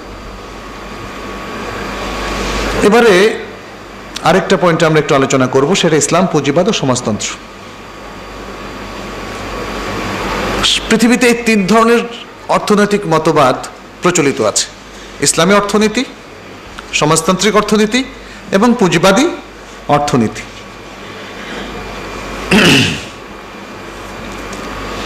পুঁজিবাদী অর্থনীতির মধ্যে সবকিছুতে অবাধ স্বাধীনতা দেওয়া হয়েছে। যত সম্পত্তির অধিকার একজন ব্যক্তি হতে পারে, কোনো অসুবিধা নেই। যে কোনোভাবে সে ইনকাম করতে পারে, যে কোনোভাবে সে তার ব্যবহার করতে পারে, কনজিউম করতে পারে, এবং সে ইচ্ছে হলে তার সম্পত্তি জনকল্যাণে ব্যয় করবে অথবা ব্যয় করবে না। এরকম একটা অবাধ বিষয় আমরা বিশ্বময় লক্ষ্য করছি। পৃথিবীর বড় বড় ধনীদের দেখবেন যে হাজার হাজার কোটি ডলার তারা মালিক, হাজার হাজার কোটি ডলার তারা মালিক। আর আরেকটা হচ্ছে যে সমাজতান্ত্রিক অর্থনীতি, যেটা কমিউনিস্ট রাষ্ট্রগুলোতে ছিল, সম্ভবত এখন ওইভাবে আর নাই, বেশ কিছু পরিবর্তন হয়েছে। সেখানে হয় মিক্সড পুঁজিবাদী অর্থনীতি চালু হয়েছে, সমাজতান্ত্রিক এবং পুঁজিবাদী অর্থনীতির মিক্স, অথবা পুরোপুরি পুঁজিবাদী অর্থনীতি চালু হয়েছে অনেক কমিউনিস্ট রাষ্ট্র। কিন্তু একটা সময় সেই রাষ্ট্রগুলোতে সম্পত্তির মালিক ছিল শুধু রাষ্ট্র। প্রত্যেক ব্যক্তি কাজ করবে, সে অত্যন্ত এক্সপার্ট ব্যক্তি হোক, বড় ইঞ্জিনিয়ার হোক, ডাক্তার হোক, বিশ্ববিদ্যালয়ের শিক্ষক হোক, প্রশাসক হোক, নিরাপত্তা বাহিনীর ব্যক্তি হোক, তারা প্রত্যেকে নিবে প্রয়োজন অনুযায়ী, তার জন্য যতটুকু প্রয়োজন ততটুকু। সেক্ষেত্রে তারা এক ধরনের সাম্যবাদ প্রতিষ্ঠার চেষ্টা করতে, যে প্রত্যেকের নিড যেহেতু সমান, অতএব নিবে সমান, কিন্তু পরিশ্রম করবে ডিফারেন্ট। কিন্তু দেখা গেল যে মানুষের নেচারের সাথে এ দুটোই সংঘাতপূর্ণ। মুসলিম দেশগুলোর প্রতি যদি আমরা তাকাই তাহলে দেখব অনেক প্রশ্ন আছে আর কি। আচ্ছা, তাহলে আমি কি এটা হচ্ছে ওই যে আহ্বানটা করবো। আচ্ছা, তারপরে আমরা কতক্ষণ সময় আলোচনা করব? 15 মিনিট। আচ্ছা, ঠিক আছে। এই আহ্বানটা দেবেন, প্রশ্ন আমরা ওইখান থেকে বলবো, আপনি জি। মুসলিম দেশগুলোর অর্থনৈতিক কালচারটাও কিন্তু পিওর ইসলামিক না। আমরা কোনো কোনো মুসলিম দেশে দেখি ইসলামিক এবং পুঁজিবাদী অর্থনীতির মধ্যে একটা মিক্সচার। আবার কোনো কোনো মুসলিম রাষ্ট্রে দেখি যেগুলোতে একসময় সমাজতান্ত্রিক ভাবধারা ছিল, যেমন ইয়েমেনের একটা অংশে, যেমন ইরাকে, যেমন লিবিয়াতে, সেখানে সমাজতান্ত্রিক এবং ইসলামিক অর্থনীতির একটা মিশেল বা মিক্সচার সেখানে আমরা দেখি। আর পিওর ইসলামিক অর্থনীতি, এটা হয়তো প্রাতিষ্ঠানিকভাবে কেউ কেউ চেষ্টা করছে, কিন্তু রাষ্ট্রীয়ভাবে মুসলিম দেশগুলোতে আমরা তার বাস্তবায়ন দেখি না। হয়তো চেষ্টা আছে কিন্তু তার বাস্তবায়ন নাই। এটা ভেরি আনফর্চুনেট মুসলিম উম্মার জন্যে, আমাদের সবার জন্যে। আজকে আমরা তাত্ত্বিক আলোচনা করছি যে জিনিসটা, সেটাকে হয়তো প্রকৃত অর্থে পুরোপুরি বাস্তবায়িত রূপে দেখা হয়তো ততটা সহজ নয়। এই কারণেই যে আমরা মুসলিম হিসাবে আমাদের অবস্থানটাকে আসলে সঠিকভাবে প্রতিষ্ঠিত করতে পারিনি অর্থনৈতিক সকল কর্মকাণ্ডে। কারণ একটা মুসলিম রাষ্ট্রে হারাম সম্পদ কি করে প্রডিউসড হতে পারে, একটা মুসলিম রাষ্ট্রে হারাম সম্পদ কি করে বিক্রি হতে পারে, একটা মুসলিম রাষ্ট্রের রেভিনিউ কি করে হারাম সোর্স থেকে আসতে পারে, তাই না? এই বিষয়গুলো তো একটা বড় ধরনের প্রশ্নবোধক। ফলে আমরা আশা করছি যে আমাদের আলোচনা থেকে হয়তো সমাজের যারা পলিসি মেকার আছেন, যারা কর্ণধার আছেন, তারা চিন্তা করবেন এবং তারা সিনসিয়ার হবেন ইসলামকে যেহেতু ইসলামে অর্থনীতি শ্রেষ্ঠ সেটা আমরা দেখেছি, এবং যে কেউ নিরপেক্ষভাবে চিন্তা করলে সেটাই পাবেন। আশা করি তাদের মধ্যে হয়তো ভাবান্তর হবে, তারা হয়তো চেষ্টা করবেন ইনশাআল্লাহ। আচ্ছা, পুঁজিবাদী অর্থনীতির যে সংজ্ঞা দেওয়া হয়েছে এনসাইক্লোপিডিয়া ব্রিটানিকায়, সেখানে বলা হয়েছে সবচাইতে সংক্ষেপে পুঁজিকে অধিকতর অর্থ উৎপাদনে নিরত মূলধন বলা যেতে পারে। আর পুঁজিবাদ হচ্ছে এ ব্যবস্থায় ব্যবহৃত একটা পদ্ধতি। পুঁজিবাদের মধ্যে নীতি নৈতিকতার বালাই নেই। বালাই নেই এসেন্স, যেহেতু এই মতবাদ মূল্যবোধ দ্বারা শাসিত নয়, এখানে হারাম মাল বলতে কিছু নেই, এবং যে যেভাবে ইচ্ছা মাল কনজিউম করতে পারে, যেভাবে ইচ্ছা সে সংরক্ষণ করতে পারে, সে আর্ন করতে পারে। তবে রাষ্ট্রীয় আইনের মধ্যে হয়তো মানুষের আচার বিধিগুলো নিয়ন্ত্রিত হয়। যেমন চুরি করা নিষিদ্ধ, সম্পদ চুরি করা নিষিদ্ধ, রাষ্ট্রীয় সম্পদ আত্মসাৎ করা নিষিদ্ধ, সেই কারণে তার শাস্তি হতে পারে। কিন্তু যেই সম্পত্তিগুলো আজকে আমাদের যে কারো কাছে এসে গিয়েছে এবং তার আন্ডারে, এই সম্পত্তির উপর হালাল হারাম রাষ্ট্র কিন্তু আরোপ করছে না। করছে না। আবার আরেকটা বিষয় আছে, পৃথিবীর বহু দেশেই আপনি যে কোনোভাবে সম্পত্তি করেন না কেন, যদি ট্যাক্স দেন তাহলে সম্পত্তি সবটাই আপনার পিওর হয়ে যাচ্ছে। ট্যাক্স দিলে সম্পত্তি সাদা হয়ে যাচ্ছে, ভালো সম্পত্তি, বৈধ সম্পত্তি হয়ে যাচ্ছে। কিন্তু এতে করে কি সত্যি তার ভেতরটা সাদা হচ্ছে? যে লোক নানা দুর্নীতির মাধ্যমে সম্পদ অর্জন করলো, হারাম মাল, শুধু ট্যাক্স পে করার মাধ্যমে তার সম্পত্তি সাদা হয়ে গেল বাহ্যিকভাবে, তার ভেতর তো আর পরিশুদ্ধ হবে না, এবং সে খুব আত্মতৃপ্তি অনুভব করবে আমার সব সম্পদ সাদা এবং বৈধ। পুঁজিবাদের এই হচ্ছে সবচেয়ে বড় সমস্যা। তাতে আমরা বলেছিলাম যে ইসলামী অর্থনীতির যারা ফলোয়ার, তারা কিন্তু চারিত্রিক আকীদাগত দিক থেকে, অন্যান্য দিক থেকে কিন্তু তারা পরিশুদ্ধ হয়ে যাবে অটোমেটিক, কিন্তু এটা পুঁজিবাদের মধ্যে নাই। আর অন্যদিকে সমাজতান্ত্রিক অর্থ ব্যবস্থার সবচেয়ে বড় ত্রুটি হচ্ছে অসম বন্টন। মানুষের ডিমান্ডটাকে ফুলফিল করা হচ্ছে না। আত্মার একটা ডিমান্ড আছে, মানুষের মন কিন্তু সম্পদের মালিক হতে চায়, এখানে সেটা কাট অফ করে দেওয়া হচ্ছে। ফলে এই যে একটা দ্বন্দ্ব, কনফ্লিকশন তৈরি হচ্ছে, বৈষম্য কিন্তু তারা যদিও সাম্যবাদী সমাজ প্রতিষ্ঠা করার ঘোষণা দিয়েছে, কিন্তু প্রকৃত সাম্যবাদী সমাজ তারা প্রতিষ্ঠিত করতে পারেনি, বরং প্রত্যেক লোকের ভেতরে যে আত্মাটা আছে তার ডিমান্ডটা তারা ফুলফিল করতে পারেনি। আমরা ইসলামী অর্থনৈতিক ব্যবস্থা, তারপর পুঁজিবাদের অর্থনৈতিক ব্যবস্থা এবং সমাজতন্ত্র অর্থনৈতিক ব্যবস্থা, তিনটার মধ্যে কিছু কম্পেয়ার করছি। এক নম্বর হলো, যেমন ইসলামী অর্থনীতি হচ্ছে আল্লাহ প্রেরিত একটা অর্থনীতি, পুঁজিবাদ মানবরচিত অর্থনীতি, সমাজতন্ত্র মানবরচিত অর্থনীতি। আকীদার ক্ষেত্রে ইসলামী অর্থনীতি হচ্ছে তৌহিদি আকীদার ভিত্তিক, পুঁজিবাদ হচ্ছে বস্তুবাদী জড়বাদী দৃষ্টিভঙ্গির উপর ভিত্তি করে রচিত, আর সমাজতন্ত্র হচ্ছে দান্দিক বা শ্রেণী বৈষম্যের উপর ভিত্তি করে বস্তুবাদী বিশ্বাসের উপর রচিত। আচ্ছা, 3 নম্বর পার্থক্য, ইসলামী অর্থনীতি এখানে আল্লাহর বিধানকে প্রতিষ্ঠা করা হয়, আল্লাহর বিধানকে ফলো করা হয়। পুঁজিবাদের মধ্যে ধর্মনিরপেক্ষ তথা ধর্মহীন মানবরচিত বিধানকে প্রতিষ্ঠা করা হয়। আর সমাজতন্ত্রের মধ্যে এই ব্যাপারে আরেকটু কঠোর, ধর্মকে উৎখাত করে মানবরচিত মতবাদ প্রতিষ্ঠা করা হয়। 4 নম্বর যে বিষয়টা, ইসলামী অর্থনীতিতে শরিয়া অনুমোদিত নিয়ন্ত্রিত বা রেস্ট্রিক্টেড ব্যক্তির স্বাধীনতাকে স্বীকার করা হয়, আর পুঁজিবাদের মধ্যে অবাধ অনিয়ন্ত্রিত আনরেস্ট্রিক্টেড স্বাধীনতাকে স্বীকার করা হয়। আর সমাজতন্ত্রের মধ্যে কোনো স্বাধীনতাই নেই, ব্যক্তি মালিকানার কোনো স্বাধীনতাই সেখানে নাই। 5 নম্বর যে পার্থক্য, ইসলামী অর্থনীতির ক্ষেত্রে এটা একটা সুষম পরিমিত অর্থনীতি। পুঁজিবাদ হচ্ছে অবাধ ও উন্মুক্ত অর্থনীতি, আর সমাজতন্ত্র হচ্ছে নিয়ন্ত্রিত অর্থনীতি। ষষ্ঠ যে পার্থক্য, ইসলামী অর্থনীতির মধ্যে সম্পদের নিরঙ্কুশ মালিকানা হচ্ছে আল্লাহর। পুঁজিবাদী অর্থনীতির মধ্যে ব্যক্তি হচ্ছে সম্পদের নিরঙ্কুশ মালিক, আর সমাজতন্ত্রের মধ্যে রাষ্ট্র হচ্ছে সম্পদের মালিক।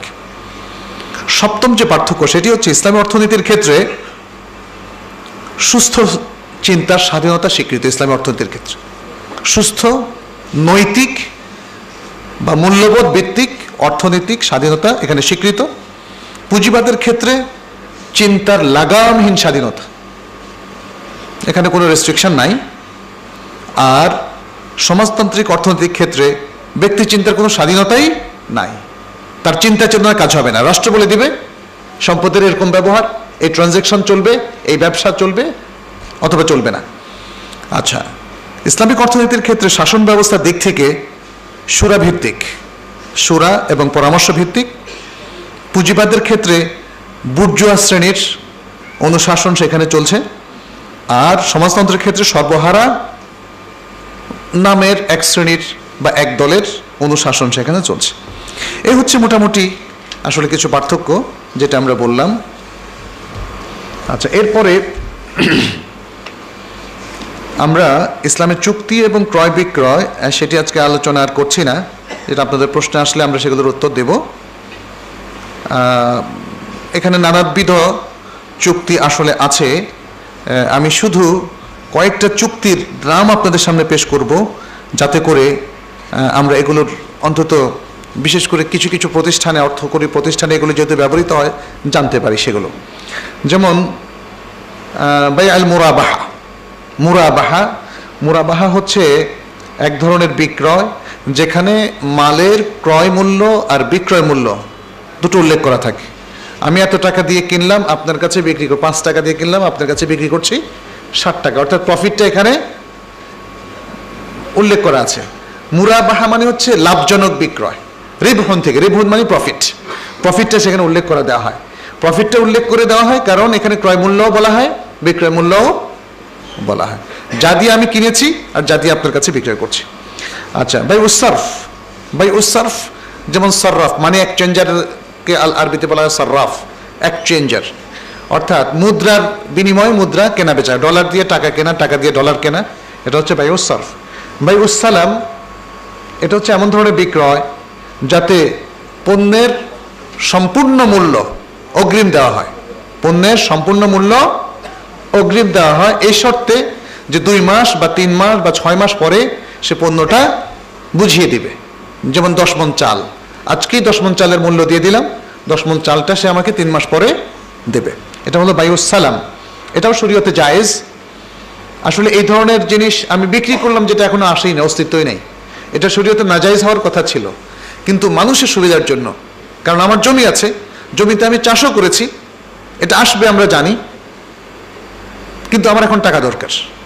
এই জিনিসটাকে সহজ করার জন্য শরিয়া কিছু ছাড় দিয়ে এই ধরনের বিক্রয় বেচা কেনাকে জায়েজ বলেছে। একটা আছে বায়ুল ইস্তেসনা।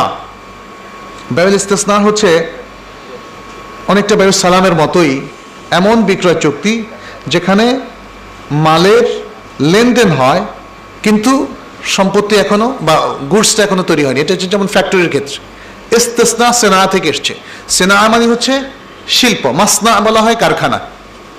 কারখানা যেখানে অনেক গুডস প্রডিউস করা হয়, যেমন কলম, 10,000 কলম আমি কিনবো, কিন্তু আমি অর্ডার দিব, অর্ডার দিয়ে তাকে টাকাটা শোধ করব, পরে সে হয়তো 1 মাস পরে বা 15 দিন পরে এই সাপ্লাইটা আমাকে দেবে। এটা হলো বায়ুল ইস্তেসনা। এটাও অনেকটা বায়ুস সালামের মতো। বায়ুস সালামটা সাধারণত কৃষিজাত পণ্যের ক্ষেত্রে হয়ে থাকে, সাধারণত, অন্য ক্ষেত্রে হয় না সেটা বলছি না। আর ইস্তেসনা এই নামটা দেওয়া হয়েছে যেটা শিল্পজাত গুডসের ক্ষেত্রে। আচ্ছা, বায়ুল মুআজ্জাল। মুআজ্জাল হচ্ছে দুটো আছে, একটা হচ্ছে মুআজ্জাল আর একটা হচ্ছে মুআজ্জাল। নগদ বিক্রি হলে মুআজ্জাল বলে, তাজিল থেকে এসছে, তাজিল মানে তাড়াতাড়ি করে, তাৎক্ষণিকভাবে যদি শোধ করা হয়। আর মুআজ্জাল তাজিল থেকে এসছে, আজাল, আজাল মানে সময় দেওয়া, অর্থাৎ বাকিতে বিক্রয় করা। কোনো জিনিস বাকিতে বিক্রয় করলেও সেটা বিক্রয় হিসাবে গণ্য হবে, তবে যার কাছে বিক্রয় করা হলো অর্থাৎ ক্রেতা টাকাটা আস্তে আস্তে শোধ করবে। এখানে কিছু নীতিমালা আছে শরিয়াতের, যে একটা জিনিস আমি নগদ বিক্রি করলে আমি তাকে কমে বিক্রি করতে পারি, আর যদি বাকিতে বিক্রি করি তাহলে একটু বেশি দাম রাখতে পারি, তবে সেটা রিজনেবল হওয়া উচিত। রিজনেবল দামে, যেহেতু আমার টাকাটা আনইনভেস্টেড অবস্থা অনেকদিন পড়ে থাকবে, ফলে আমি একটু বেশি দামে সেটা বিক্রি করতে পারি। আর এছাড়া আছে বায়ুল মুশারাকা। মুশারাকা মানে হচ্ছে শরিক হওয়া, শিরকাতুল মিল্ক, অর্থাৎ দুজনে মিলে একটা প্রপার্টির শরিক হওয়া, মালিক হওয়া। এটা শরীয়তে একদম শুরু থেকেই জায়েজ আছে, শরীয়ত নিষিদ্ধ নেই। আমরা 10 কাঠা জমি দুজনে মিলে কিনলাম, একটা গাড়ি দুজনে মিলে কিনলাম, একটা বাড়ি দুজনে মিলে কিনলাম, এটাকে বলা হয় মুশারাকা, এটা জায়েজ আছে। আর আরেকটা হলো মুদারাবা। মুদারাবা, বায়ুল মুদারাবা হচ্ছে একজন থাকবে সাহেবুল মাল, দুজনে মিলে, এটাও এক ধরনের শরিকানা ব্যবসা, কিন্তু এখানে মালিক হবেন, মানে টাকা দেবেন একজন আর একজন শ্রম দেবেন, একজন শ্রম দিবেন আর একজন টাকা দেবেন, এটা হচ্ছে মুদারাবা। দুজনে মিলে টাকা দিলে সেটা হচ্ছে মুশারাকা। এভাবে বিভিন্ন রকমের আছে।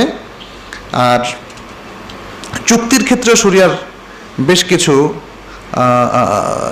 শর্ত আছে, বেচা কেনার ক্ষেত্রেও শর্ত আছে। বেচা কেনার ক্ষেত্রে মানে বৈধ বেচা কেনার শর্তের মধ্যে একটা হচ্ছে চুক্তি থাকতে হবে, আকদ, এটাকে বলা হয় আকদ। এবং এই আকদের মধ্যে হতে হবে কি ইজাব এবং কবুল হতে হবে। বিক্রিত মাল থাকতে হবে, বিক্রিত মাল থাকতে হবে, অথবা সেটা ডিসক্রাইব করতে হবে। যেমন আমরা বলছি বায়ু সালামের ক্ষেত্রে যে 3 মাস পরে সম্পদ দেওয়া হবে, টাকাটা এখন দেওয়া হলো, কিন্তু কি সম্পদ দেবেন আন্দাজে বিক্রি করলে এটা বিক্রি হবে না, বলে দিতে হবে এই প্রকার চাল, এই পরিমাণ, এই সময়ের মধ্যে দেব। তাহলে বিক্রিত মালের হয় অস্তিত্ব থাকতে হবে, অথবা সেটা কমপ্লিটলি ডিসক্রাইব করতে হবে, পরিপূর্ণভাবে বর্ণনা করতে হবে। আচ্ছা, 3 নম্বর হচ্ছে মূল্য থাকতে হবে। আমি আপনার কাছে বিক্রি করলাম, আপনি মূল্যই দিলেন না, তাহলে তো রেটে বেচে কেনা হলো না। মূল্য থাকতে হবে, বিক্রিত মাল থাকতে হবে, মূল্যও থাকতে হবে, আকদও থাকতে হবে। আর চতুর্থ হচ্ছে কবজ বা সরবরাহ, বুঝিয়ে দেওয়া। এই ব্যাপারে আমরা শুরুতে একবার কথা বলেছিলাম যে এই কবজের বিষয়টা মানে কি, মালিকানা হস্তান্তর হয়ে একদম ফাইনাল পজিশনে চলে আসা। আমি কিনেছি, এখন আমার মালিকানা চলে এসছে, এটা নিশ্চিত করার জন্য কবজ দরকার। তো কবজের যে সনাতন পদ্ধতিগুলো ছিল, এখন নতুন কোনো সিস্টেমও সেখানে আসতে পারে। যদি সমাজে সেটা গৃহীত হয়ে যায়, সমাজ সেটাকে গ্রহণ করে নেয় যে মালিকানাটা এখন এই পদ্ধতিতেও নিশ্চিত হয়ে যাচ্ছে ক্রেতার জন্য, ক্রেতার পক্ষে, তাহলে এখানে মাকসাদটা যেহেতু অর্জিত হয়েছে, অতএব শরিয়া সেখানে সেটা গ্রহণ করতে কোনো অসুবিধা পোষণ করে না। যদিও সেই প্রথম যুগে বা তাবেঈদের যুগে বা আগের কোনো যুগে কবজের এই রূপটা না থাকে। এটা হচ্ছে মাকাসেদের আলোকে। তাহলে এই হচ্ছে মোটামুটি চুক্তির সাথে রিলেটেড আরেকটা বিষয়। চুক্তির ক্ষেত্রে কিছু বিষয় আছে। বিক্রয় প্রথম হচ্ছে, যেমন বিক্রয় শর্তহীন হতে হবে। যে আপনি বিক্রয় করলেন, যেমন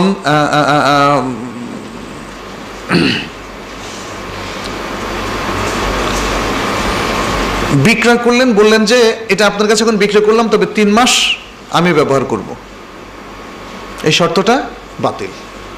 বিক্রয় করার পরে আর কোনো শর্ত চলে না। ক্রেতার পরিপূর্ণ মালিকানার অর্থই হচ্ছে জিনিসটার ব্যবহার তিনিই করবেন, তিনি 100% স্বাধীন। আপনার এই শর্তটা এখানে বাতিল। আচ্ছা, তাহলে বিক্রি হতে হবে শর্তহীন। আর শর্ত যদি হয় যুক্তিযুক্ত শর্ত, যেমন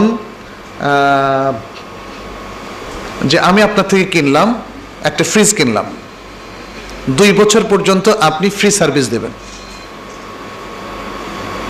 বিক্রেতা ফ্রি সার্ভিস আমাকে দেবে।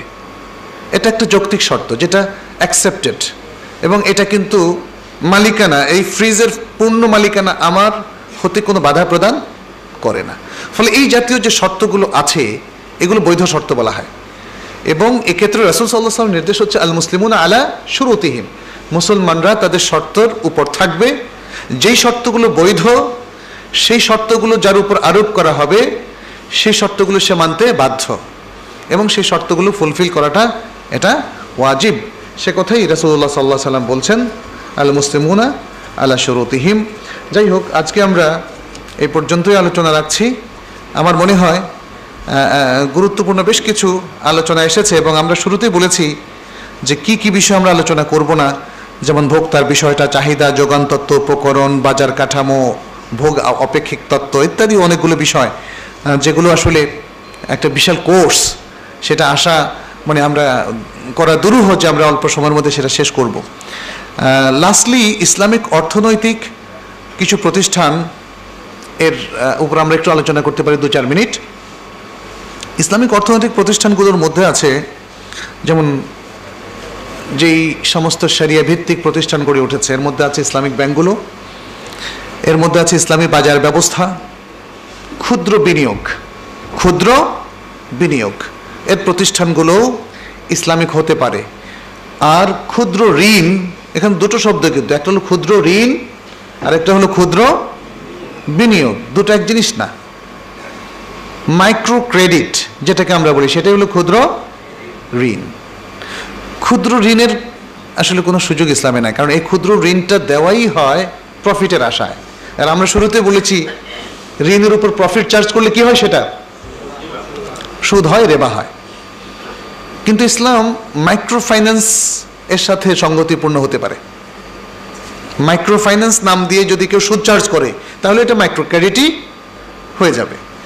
মাইক্রো ফাইন্যান্স বলে ইসলামের নীতির মধ্যে থেকে যদি আমরা সাধারণ মানুষের দারিদ্র্য দূর করার জন্য চেষ্টা করি তাহলে এটা ইসলাম ভিত্তিক হতে পারে। অতএব মাইক্রো ফাইন্যান্স, যেটাকে আমরা বাংলায় বলবো ক্ষুদ্র বিনিয়োগ, এই প্রথা ইসলাম ভিত্তিক হতে কোনো অসুবিধা নাই। আচ্ছা, এই ধরনের প্রতিষ্ঠান থাকতে পারে আমাদের সমাজে বা অন্যান্য মুসলিম সমাজে। এছাড়া আরও যে কোনো বাণিজ্যিক প্রতিষ্ঠান, তারা শরিয়া ভিত্তিক চলার জন্য যদি শরিয়া কনসালটেন্সি নেয় অথবা তারা কোনো শরিয়া কমিটি গঠন করে, এটা ফরসো না, জাস্ট মানুষকে দেখানোর জন্য না। কারণ অনেকেই আজকাল শরিয়া কমিটিগুলো আসলে মানে তাদের আইটেমটা সেল করার একটা টেকনিক হিসাবে ব্যবহার করে।